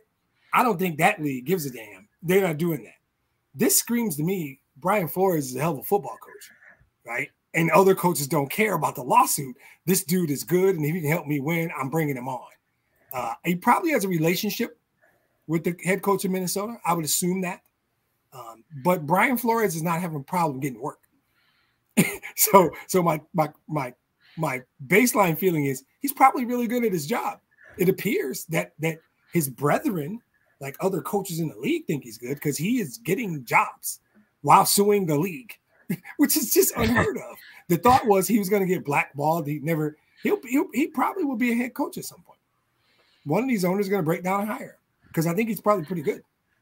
I hate that I'm going to have to see him twice a year, but I think he's good at his job. Vegas. I wonder what the Vegas odds. Who gets? You brought up an interesting question. You know, who gets the head coaching job first, Flores or what's my man over there in KC? Eric Bieniemy? Yeah, the answer is Flores. The answer is Flores. The answer is Flores. Yeah. Bieniemy's a great OC, and he'll probably be able to get other OC jobs. Something's going on there. We won't hear it until a 30 for 30, 10 years from now. We'll find out what was going on with Eric Bieniemy and why he's not getting jobs. There is something we don't know. There's something we don't know there. Yeah, it has to be. I mean, Well, I can answer that question somewhat. Bieniemy, for the last few years, he's kept things pretty, honest and very on down low. But a few years ago, wasn't he like DWI and yeah. he's kind of a loose cannon a few years ago. I think DWI isn't enough to get you blackballed in NFL coaching circles. Well, no, but I mean, but there were some personality quirks too. I think, but I think you're right. I think some teams are like, this could backfire very easily. Well, at one time, everybody figured, and I guess a lot of people still do, figure that he's the heir apparent to the Walrus. Yeah, don't rule that out. Don't rule that out. It could be that simple. Yeah, that's the job he wants, and he'll get it eventually. You might be right. It could just be that, But then again, the Walrus is past Social Security age, isn't he? So, Walrus is drawing mustaches on people's faces on airplanes. So. Hey, if the Walrus wins Sunday, that might be the crown of his career. He might step aside. So that'd be a nice way to go out. I'm going to have to look at that as one of these prop bets because we're going into that next. But I wonder if that is let's see. We can make it a prop bet real quick. I know. It won't take much. Don, what did you think about the 49ers hiring Steve Wilks as the defensive coordinator after he didn't get hired as head coach? Was that the Jaguars? No, Carolina. The Panthers. I'm sorry. I think the Wilkes hire is a damn good hire, and he has a lot of talent to work there at Frisco with that defense. Yeah. I'm telling you, if Frisco isn't down on their fourth quarterback, they're in the Super Bowl. Right. Yeah. That's just Yeah, Don's dead on. That is quietly under the radar, possibly the best hire of the offseason to bring that guy because he's gotten a raw deal twice now. He's gotten a raw deal twice. Steve Wilkes is another really good football coach, and Don just nailed it. He's coming into a ready-made defense. He's coming into a defense that has talent, and that is quietly with Kyle Shanahan running the offense. They're not going to miss a beat. I like DeMeco Ryans. He did a great job. They're not going to miss too many beats bringing in Steve Wilkes with that defense. That's the one that worries me. That's a really good hire. I'm not sure the Panthers really want to see the 49ers. And I think they played each other this season. I'm not sure. Well, it's about the NFC, so they'll see them eventually if they want to do it. Eventually, they definitely will. Right. Rumor has it that the Cardinals are down to either Kafka or Onamuro, the Cincinnati defensive coordinator. Don, who would you pick, Kafka or Lou? Well, they have some similarities. I would probably lean towards Kafka, but even when they pick, is not going to be a bad pick. If that makes sense? But I think Kafka might be a hair above. I think for me, it's about who's the most important person in your organization, player-wise. And like it or not, it's Kyler Murray, right? And while Lou has that great hybrid defense in Cincinnati, he's like a mad scientist what he does. I don't know that he could do it everywhere. He maybe could. And I don't know that you have that much influence as a defensive, as a head coach on the defensive scheme. I fear he might be that guy who will always be a great coordinator, might not make a good coach. The reality is Kafka's considered a quarterback whisperer, right? He worked with Mahomes in Kansas City. He brought a lot out of Daniel Jones. I think it's an easy decision. I agree with Don. I think Kafka's the answer because the most important player on your roster, and I only say that by that column to the far right that says salary. That's how I define that. That when you list them all, that last column says salary. It's Kyler Murray. So what you have to do, what you must do as a business is whatever it takes to get the best out of Kyler Murray. And of these two guys, I think that's Kafka. We talk about good jobs, and like, is this a good job? Nope. I'm sorry. I'll let Don answer. Sorry, I jumped. You already answered, so you might as well. Right. Don can have the rest of my time. You know what my thoughts are. Don, is this a good job?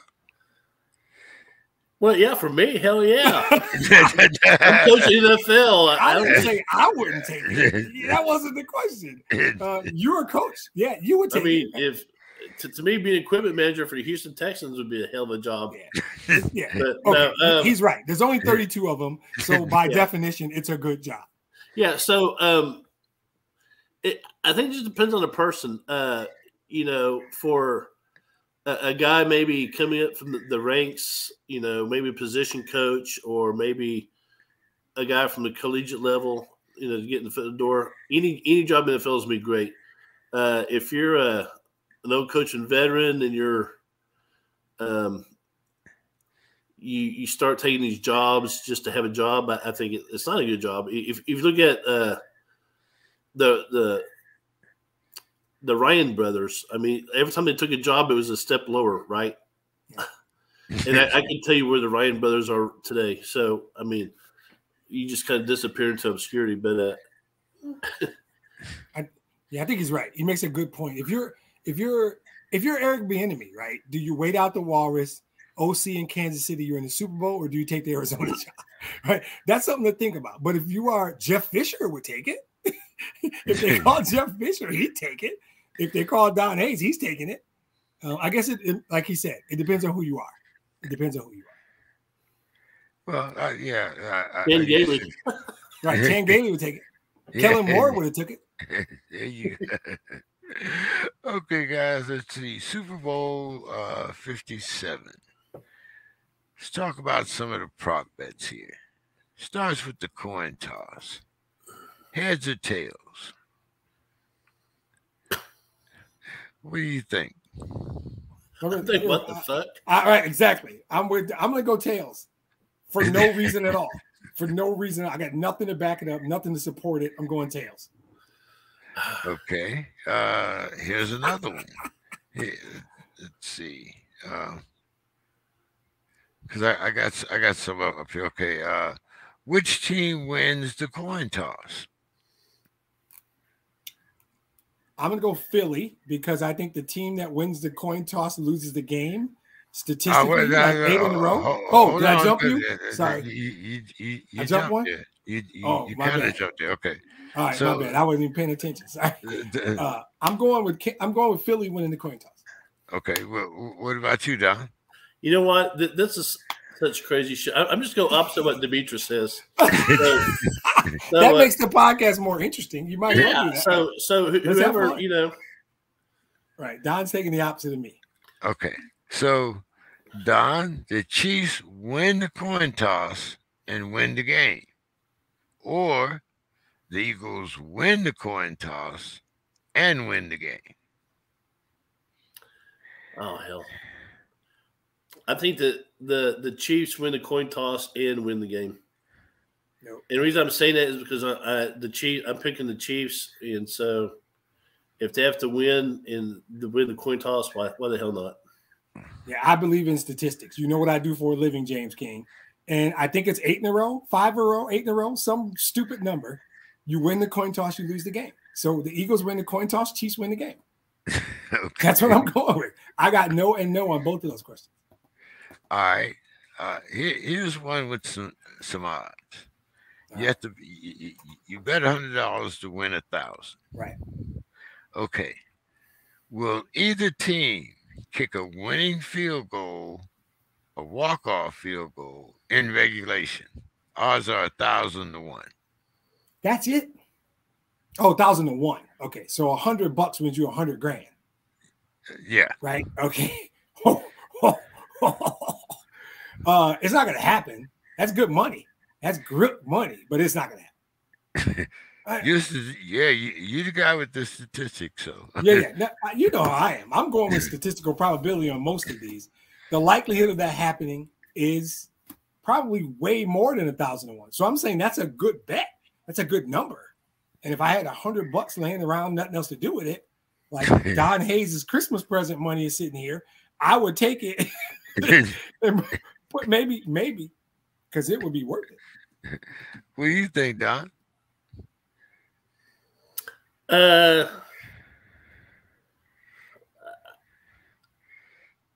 I'm thinking statistics. I'm thinking about the probability. I don't think it's going to happen. Yeah. Should be 5,000 to 1. That's so statistically improbable. It should be way more than 1,000 to 1. Kicking a winning field goal in regulation? A walk-off in regulation? Yeah. It happens, but I mean, what if, because you just said kick. So game win, if guy misses it, the other team wins the game. Technically, is that a walk-off? No. That doesn't happen. 53 times, we can look it up. I bet it's 2 or 3 of those. There's not that many. Okay, here's one for you, Don. Will any offensive lineman score a touchdown, a receiving touchdown? Odds are 3,500 to 1. That ain't going to happen either. See, I love this one. And I might. I don't know what the minimum is. If I could go put $50 on this, I might. I can't. But I think starts at 100. There are some places in Vegas. Some of those it starts out at $10. All right, I'm gonna check Bet Rivers. Yeah, and find out. North of Chicago. That's one that I think that might happen. Somebody's gonna be down at the goal line and call that play. Like if it was the Lions, I would tell you the guy, Penei Sewell. I can tell you who it would be because they got the play in their playbook. I've seen it twice this year where Penei Sewell lines up in the slot as an eligible receiver, goes in motion, he runs out in the flat, and both times he was wide open. One time, secured a win. Other time, Goff went to the other side of the field with the ball. It was a good play, but Penei Sewell was open both times. That works because guys in the heat of a game, they just don't pay attention. And that guy can slip out, and they know that guy's a tackle, so they don't think he's eligible. And so he just does a delay block. Don probably knows the terminology. Acts like he's going to block and just slips out. And if you're on the 2-yard line, that's an easy touchdown. I like that. Okay, that's 3,500 to 1. Yep. Demetrius, any player will return a punt or a kickoff for a TD. That's for only 1,400 to 1. Much more likely than my offensive lineman scenario. That's not much less odds, too, though. Right. That's not a bad number for that. I'm gonna say no, though. I don't recall either of these teams having prolific special teams, right? Kick returners. I think Green Bay's got a really good one. Somebody else stands out. I can't recall these two teams having that kind of explosive return game. So I'm gonna go with no. Even though I like the number. I like the odds. What's your thoughts, Don? 1,400 to 1? Has there ever been a return for a touchdown in the Super Bowl? Yes. So if it's happened once, it's bound to happen again. I'm like Demetrius. I like the number. I wouldn't take that bet, but I like the number. Don, will any player score 3+ receiving or rushing TDs? Odds of 450 to 1. I like this number. I might take this. You're down a goal line. I can see Jalen Hurts doing that definitely. And so I would. Of all these that you're showing me, this is the bet I would take. Yeah, this is one that might get a few of my dollars too. In fact, I'd be willing to call the guy. I'm going to call Miles Sanders. Okay. I'm going to call Miles Sanders on this one.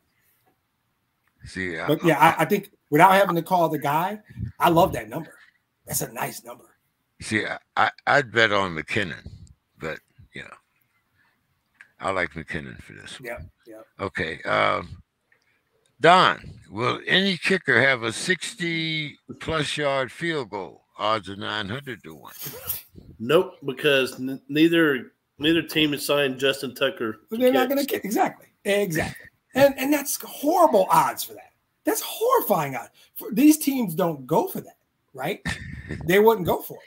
Those teams would just go for it on fourth down instead of trying that, right? You're only going to try that in one scenario. You're down 2, and there's 1 second on the clock. You might try it. Hey, so James, what if they kick a 60-yard field goal for a game winner, walk off in regulation? Exactly. Hey, that's a trifecta, Don. Well, it's a parlay, right? If you parlayed that, well, so not only he said 3, right? That's a trifecta. No, well, the walk off and game winning. Oh, yeah, you're right. That's so do you get what 1,900 to 1? Well, no, that would be way more. That would be way more. It's not a straight ad. It's some kind of formula, right? Yeah, I mean, I'm sure you should get the bet. It's one I never looked. I mean, neither one of us is going to place it. That would be interesting, though. Okay, and if it happens, we're going to talk about it next week. Here's one for you, Don. Will any non-quarterback have a passing TD? The odds are 2,200 to 1. Ooh. Yeah, nah, I don't see it. Yeah, I'm a pass on that one too. I'm a pass. That's a great number. I'm gonna pass on that. There's a reason it's a great number. I'm gonna give you some. Let's see. Hold it.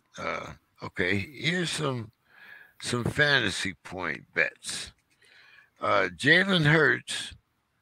The odds are 110 to 1. Has over 25 fantasy points or under 25 fantasy points. So 25 fantasy points in my league would essentially be 200 yards and 3 touchdowns. 200 yards passing, 50 yards rushing, and 2 touchdowns. He could easily do that. Yep.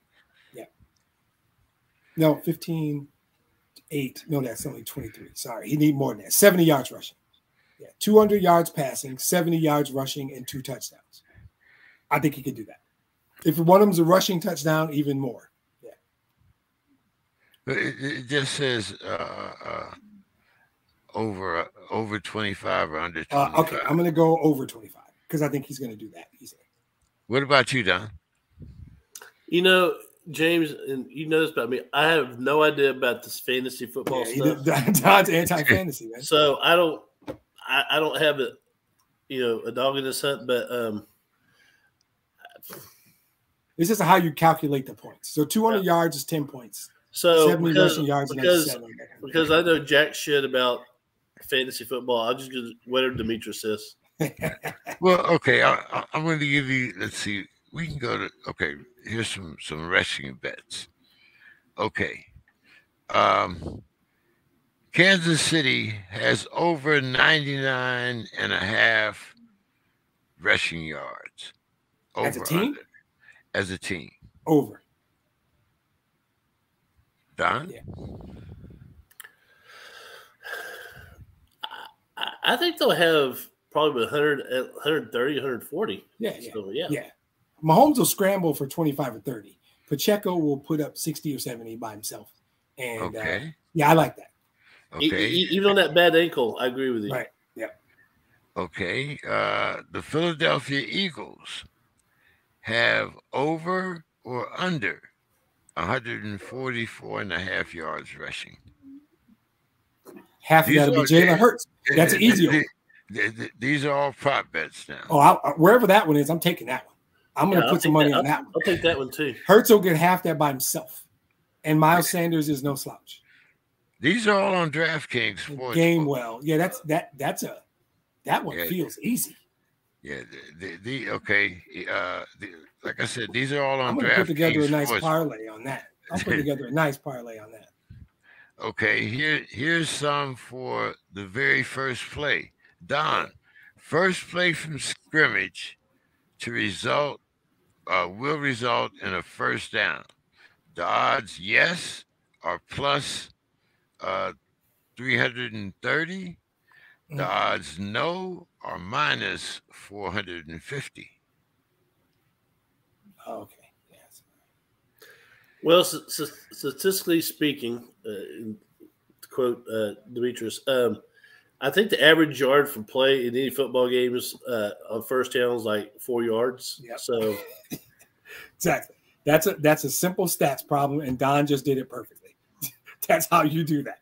No, sir, I'll pass on that one. Okay, then let me see if you're really a gambling man.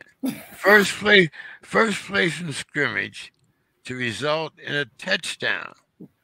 Yes, 3,000 to 1. There's a reason it's 3,001. No, minus 1,000. Exactly. So you gotta bet $1,000 to win $100. Right. That's absurd. There's a reason. I'm gonna pass. That's what we call in the business. I'm not in the business. A long shot. That's when you just got extra money to throw away. You placed all your regular bets and you check your back pocket and go, oh crap, I still got $100 back here. That's what you do. Accidentally found money. In Texas, we call that a mattress Mac bet. Exactly. Are y'all familiar with Mattress Mac? No. He's a businessman in Houston, owns a chain of mattress stores, and he has some outlandish shit bets, and he's during Hurricane Harvey, he bought everyone in Houston a mattress. He bet on the Astros. I mean, he's half nuts, half philanthropist. I mean, Nice. just Google Mattress Mac in Houston. Nice. Okay, here's some punt bets, guys. Kansas City Chiefs first gross punt yards. Over 45.5. That's minus 120. Or under 45.5. That's plus 100. So let me get this straight. We're out here betting on the distance of punts now. That's what it is. Hey, I'm sorry. DraftKings Sportsbook. I'm prop sorry. bets. I don't bet like that. I don't even know. I'm shocked that's an actual bet, first of all. And I feel for the dude that's sitting there. Yeah, I got this one. I got this one. I know. I'm not betting on the distance of a punt. What are you talking about? The distance of a punt? I'm going to pass. Sorry, I'll leave that for Mr. Hayes. I pass on that one too. I guess over is the answer because I think the average punt is 52 yards or 51 yards or something. I guess I'd go over if I had a gun in my head and I didn't have any other choice. All right, well, let's go to some awards here. Okay. Super Bowl MVP. Patrick Mahomes plus 120. Jalen Hurts plus 125. Really? Travis Kelce plus 1,200. A.J. Brown plus 1,800. Miles Sanders plus 2,000. Hassan Reddick plus 3,000. I can give you a few more, but I think that's enough. So, who's your Super Bowl MVP? Are you betting on Hassan Reddick? Oh, wait a minute, hold it. We got another guy down here, Brandon Graham. If you guys know who that is, he's 8,000 to 1, and Marquez Valdez-Scantling is 7,000 to 1. All right, my theory is this. This is largely a quarterback award. So if you bet on anybody but the quarterbacks, you're already in a different level. Because realistically, if one of the receivers gets it, he has caught multiple touchdowns. Problem is, he caught those touchdowns from a quarterback, and they skew toward the quarterback. The only outlier I would think about, consider, and I like, is if a defensive player gets multiple sacks. Hassan Reddick getting like 4 sacks and the Eagles winning in a defensive battle. That's how Chris Jones, who I don't know if I heard you list, but should be on that list. That's how a defensive player gets it. Miles Sanders wins it by scoring 3 rushing touchdowns, right? And then you got to parlay that with that other one anyway. But this is largely a quarterback award. So statistical probability says take Mahomes or Hurts. Who was the other name that you mentioned? Chris Jones. Chris Jones? Okay, let's see. What was he? Chris Jones is plus 2,500, 3,000. I'd be interested in that possibly.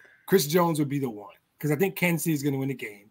I think their defense is going to contain Hurts, and I think Chris Jones is going to impact the game with the 2 or 3 sacks. And I could see a 3-sack Chris Jones possibly getting it. That's very interesting. Chris He's not on the board? He's not on the board. The Kansas City defense is on the board. Oh, interesting. But not Chris Jones. That money's too good. See, I just talked them out of it. Vegas ain't trying to give away their money. That was interesting. He is left off that list. Yeah. Don, here's one for you. Let's see. Who was it?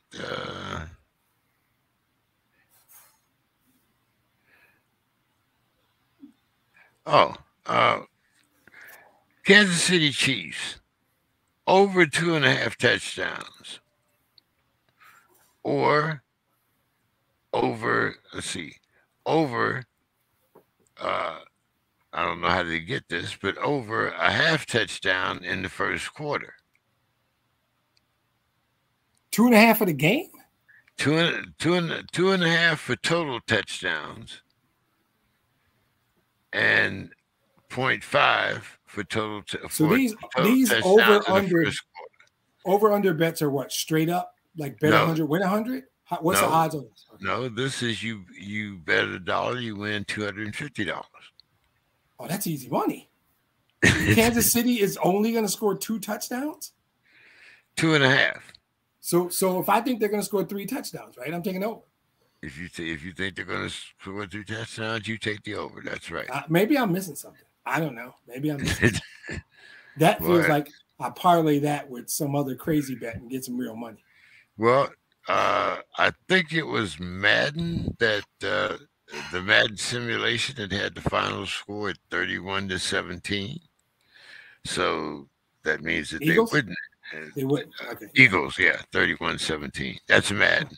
But the Madden's been wrong for the last 2 years. So the Patrick Mahomes simulation has it different than that. No, I believe Kansas City is going to win the game. I believe Kansas City is going to score 28, maybe 31 points. I don't think the Eagles are. I think the Kansas City's defense is going to contain Hurts, which means they'll contain the Eagles offensively. That's just the way I see the game. So I would take that over. I'd parlay it with the punt yardage. No, I'm just kidding. I want no part of the punt yards. I like the over on that. What do you think, Don? Kansas City 2.5 touchdowns, or they score 1 touchdown in the first quarter? You know, of all these little weird ass bets, that's one I might be able to go with. Yeah. Oh, okay. Well, let's talk a little bit about the game here. It's getting, Don, Patrick Mahomes and not Beatrice. I guess I better start with you first here, and then we'll let Don answer this. The white guy can talk about black quarterbacks. He knows enough about football. It's fine. Of course, well, okay, all right, Don. What do you think? Patrick Mahomes and Jalen Hurts, first 2 black quarterbacks to start head-to-head in a Super Bowl. How do you rank this milestone, Don? I think you and I are old enough to have watched the Doug Williams game. I don't know about Demetrius. Of course. Yeah. So obviously there's been black quarterbacks before. I think this milestone is not as significant as when we had the 2 black head coaches facing. Totally agree. Yeah. But because you got 2 head coaches, that's having a black head coach is a lot rarer than having a black quarterback these days. But it's a milestone, but I don't think it's not earth shattering. I mean, it's kind of a it'll be good like Trivia Pursuit question a few years. Which Super Bowl featured the first 2 black quarterbacks? Who were they? And might be a Jeopardy question, but I think the big one was when Tomlin and Lovey. Yeah. When they faced off. I think that was more of a significant about milestones. That was Totally Yeah. agree. I think he's right. I don't even think this is as significant as Doug Williams. I think largely what Doug Williams did in the game helped.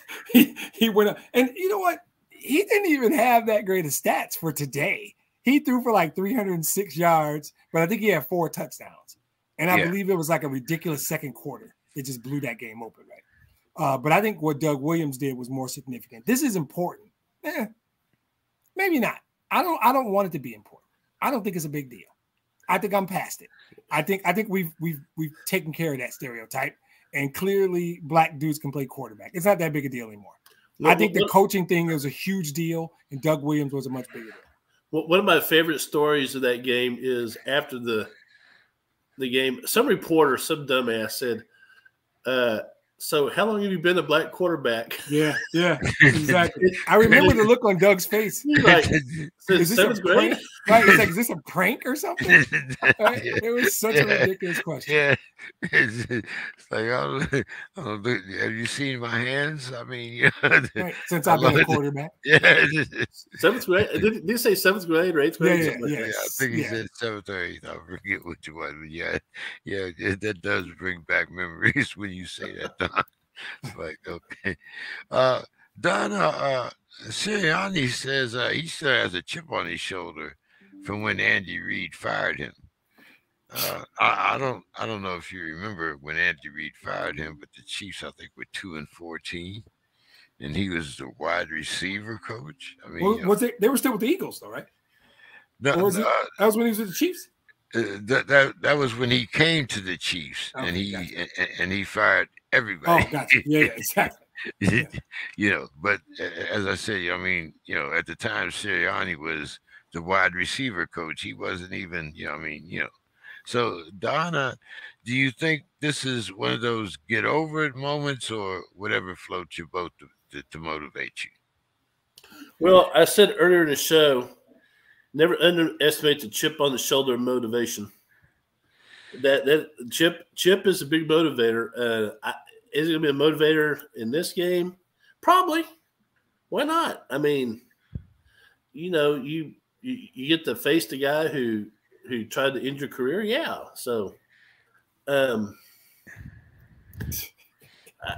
think, I think you can use that, and he is willing to use it. So, if it motivates him, I say, hey, go for it. What's your take on that? Demetrius? Yeah, all right. I'm gonna tell you guys a story. We're gonna go back to Flint, Michigan. 12-year-old Demetrius is breaking the cookie rule. So, like, Mary had 4 kids. I remember the cookie. Okay. Right. We could only have 3 cookies at a time. Right. No more than 3. You were limited to 3 cookies. Right. And I get it. She was taking care of 4 kids, 5 with my dad. Right. He needs cookies, and she's trying to conserve cookies. And I remember once I got busted because I had 1 in my mouth and 3 in my hand. Right. And so she's looking at me and she's like, feels like you have 4 cookies. Right. And I'm on the spot and I'm 12. And as smart as I thought I was, I'm still 12. And she's a lot older than 12.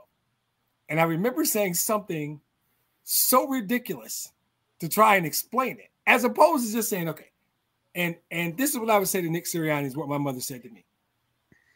I can appreciate what you're trying to do right now, but I'm going to need you to be better than that. If you're still holding on to some 10-year grudge when he didn't hire you, he got the job. He fired everybody. It wasn't personal. I going to need you to clean out your office. I'm bringing in my own guy. That's fake chip. That ain't even a real chip. That's some bullshit chip. I'm going to need you to be better than that, Nick Sirianni. If that's where you're digging to find motivation to win the Super Bowl, I need you to be better than that. I really do.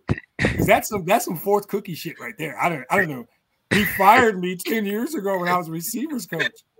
He got Don Hayes out here talking about he tried to end his career.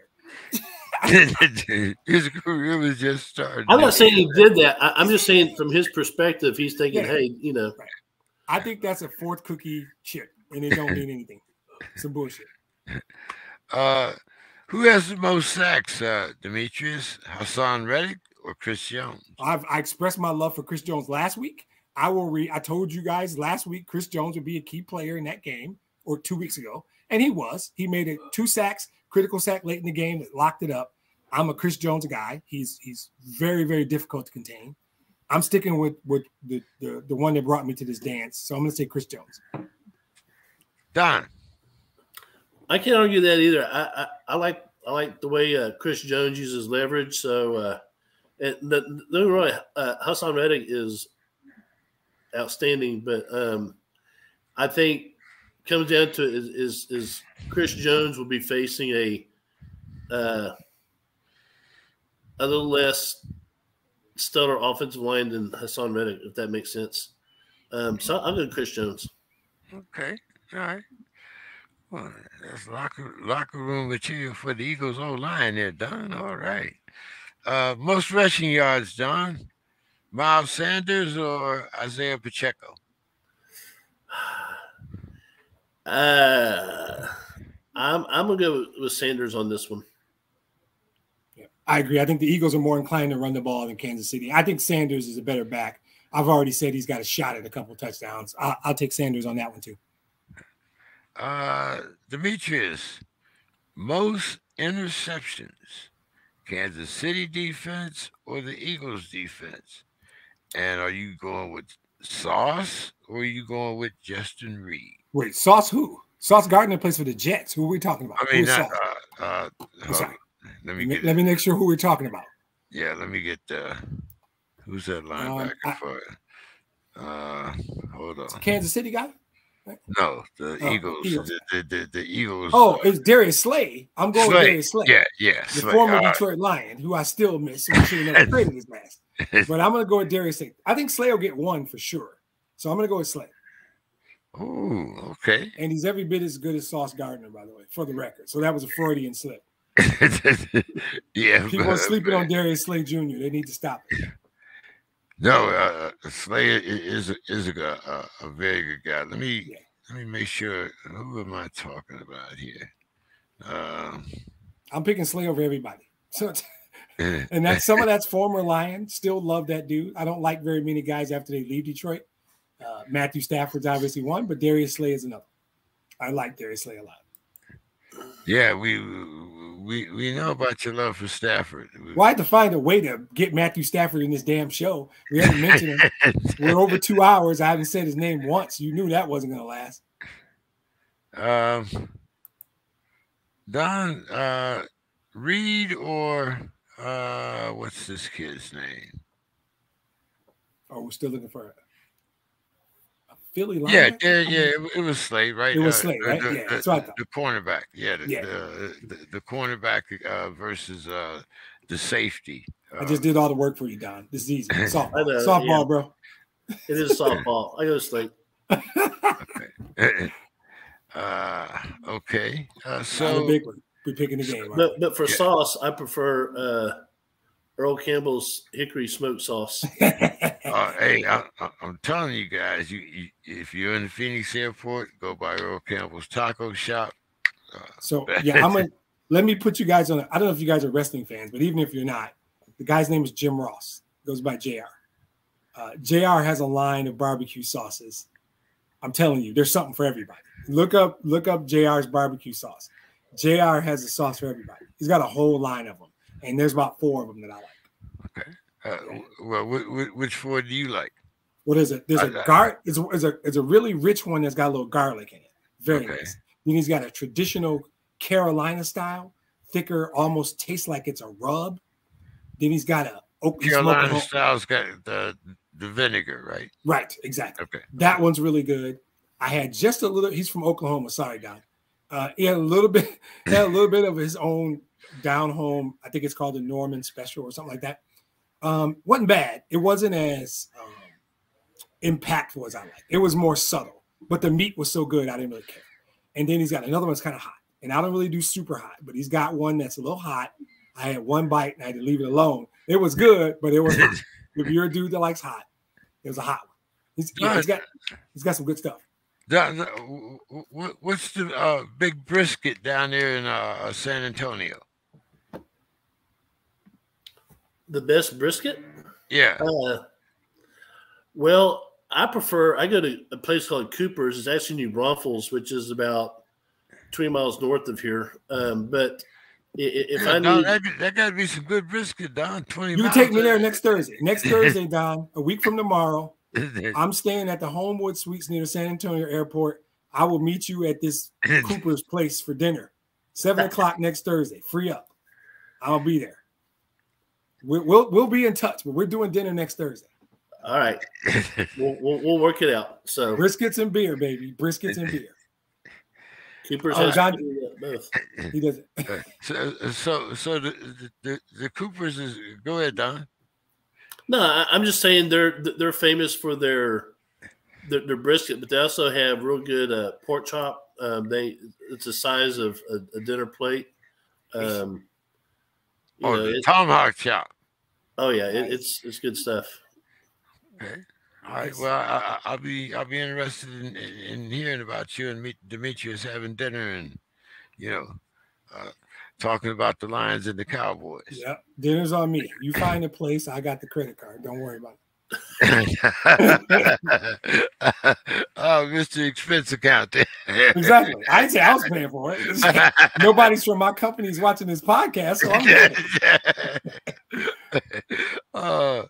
Okay, we're ready to pick the winners here.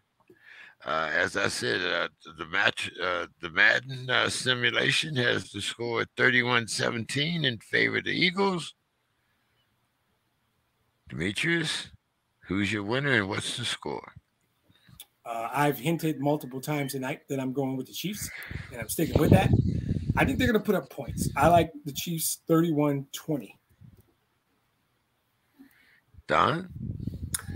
I like the Chiefs something like 34, 27, 28, something around there. Wow, it's a clean sweep. I like the Chiefs 31-28. So, wow, we'll see. Don, you didn't get in on the LeBron situation here. LeBron broke Kareem Abdul-Jabbar's record. And of course, me and Demetrius put on our black socks and went and chased kids off the lawn.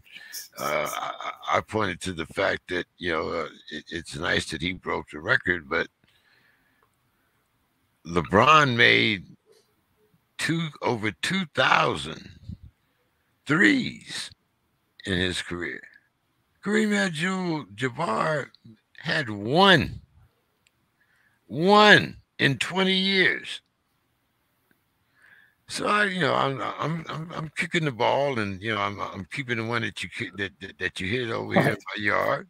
Go get it and I got it by the doghouse. Yep. If you remember that movie, the baseball with the little kids, Yeah. And so Say a lot. So Don, what's your thoughts? On LeBron breaking Kareem's record. Well, first of all, congratulations, LeBron. You're still behind Jordan as the all-time great. And as far as Jabbar goes, I mean, Jabbar was like he was a monster, at that post position. So, and you're right. Jabbar wasn't hitting threes right and left, so you got to factor that in. But I always look back to things like people talk about the GOAT, who's the greatest NBA player of all time, and who's your Mount Rushmore, and I think Jabbar is definitely on that Rushmore, and LeBron probably is too. But keep in mind, you got like Michael Jordan, who never lost a final in the championship. So, and LeBron's has lost in the finals. So, yeah, you got that. Well, hey, as always, it's good for you to join us. Any things you got coming up? School sports be starting soon, right? I actually had to work a girls' soccer game last night, which I'd rather watch paint dry, but when they ask me to do this stuff, I can't say no. But yeah, the thing about keeping the clock at soccer, there's no timeouts. They don't stop the clock. Oh, nice. Running clock. That's great. Unless there's an injury. And, and even then they wait. They'll wait a minute before stopping the clock. They go out there and check on the player, and they don't stop the clock. So I just run it. And when he does that sign right there, okay, now I got to stop the clock. But that's all I've been doing so far. I've been giving our one of our coaches some pointers. He's new guy on the shot put and disc.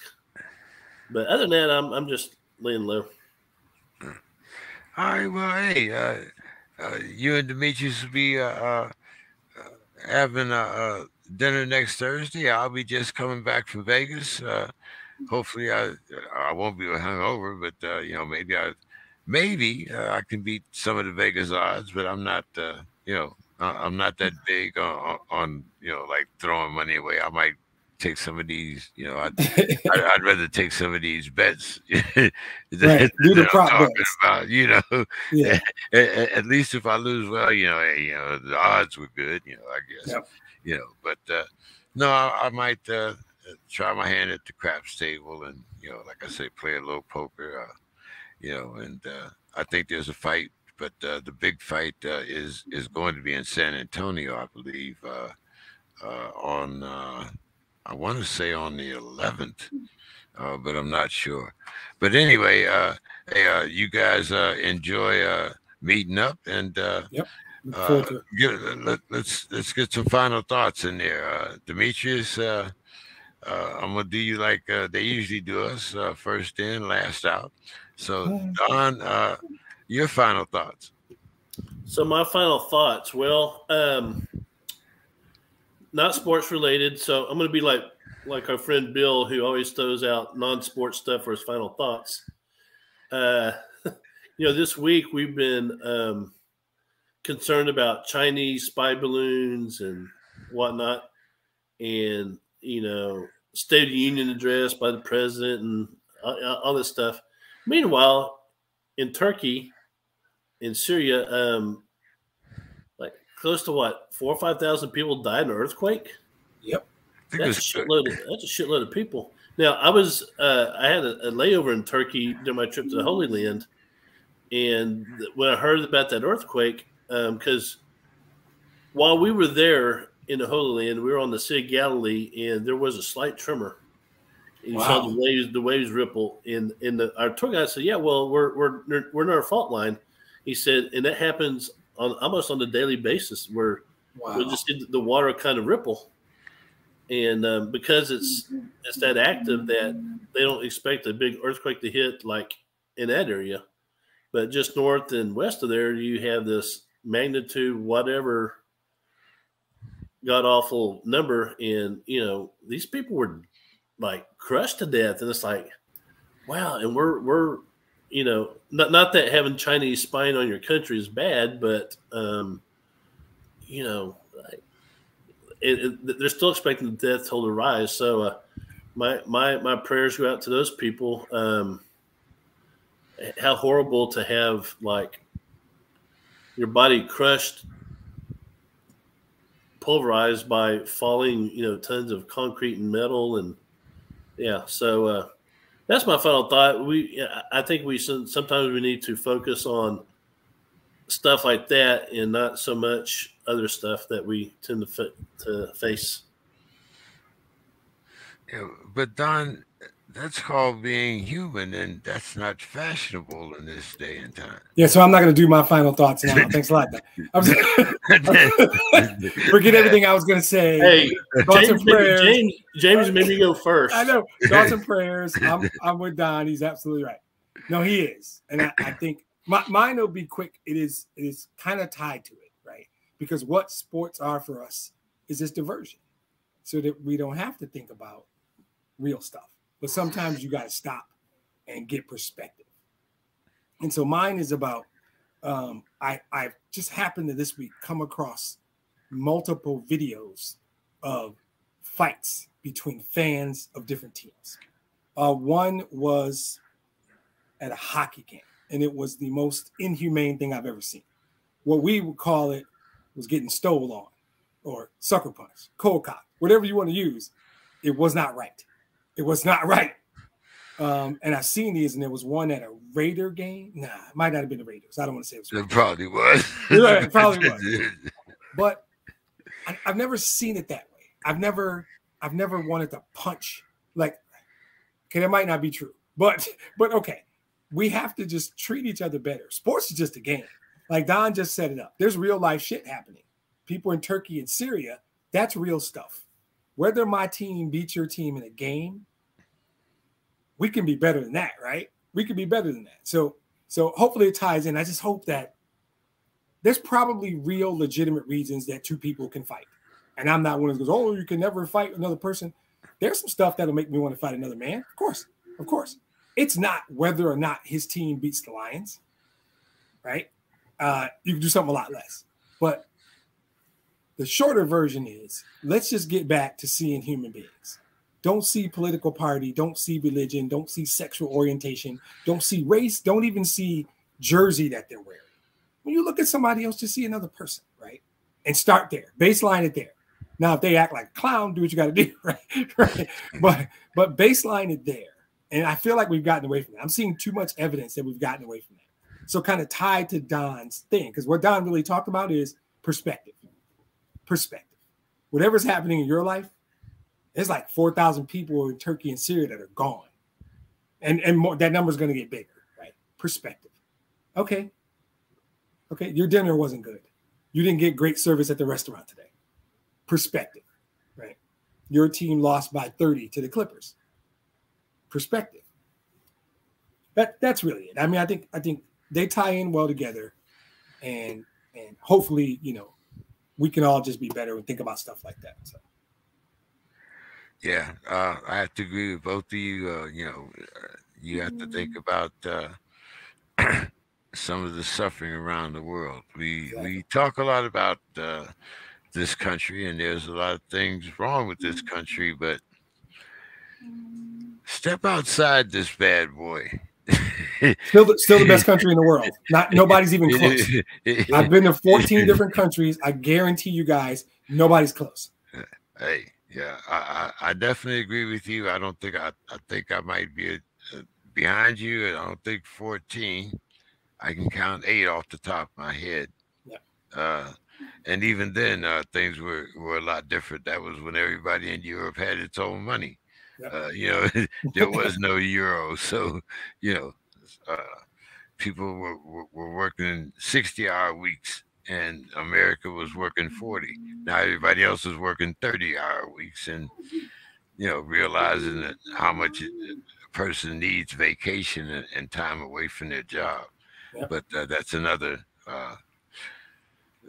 perspective altogether. Probably something you're familiar with and teach a lot of, Demetrius. Yep. But hey, guys, thanks so much for joining me tonight. I appreciate your time, and I'll see you right here again next Thursday. All right, guys. Have a good one. Next Thursday. Next Wednesday. Next Wednesday. And, all right, guys. Have a good one. Next Wednesday. And I will be sharing your number with Demetrius. I'll send you the details of where I am, and I'll keep in touch with you. When you said we were by the airport, I know exactly where you are. Oh, you do? All right, cool. Yeah. Cool. So I'll just hit you up that day. My meetings end around 4. So after 4 o'clock on Thursday, I'm free. I fly out Friday. So I'm free after 4 Thursday. So. All right. Sounds good. Cool. All right, man. All right. You guys have a good weekend. Hope you guys meet up, and I'll see you next Wednesday. All right. Thanks.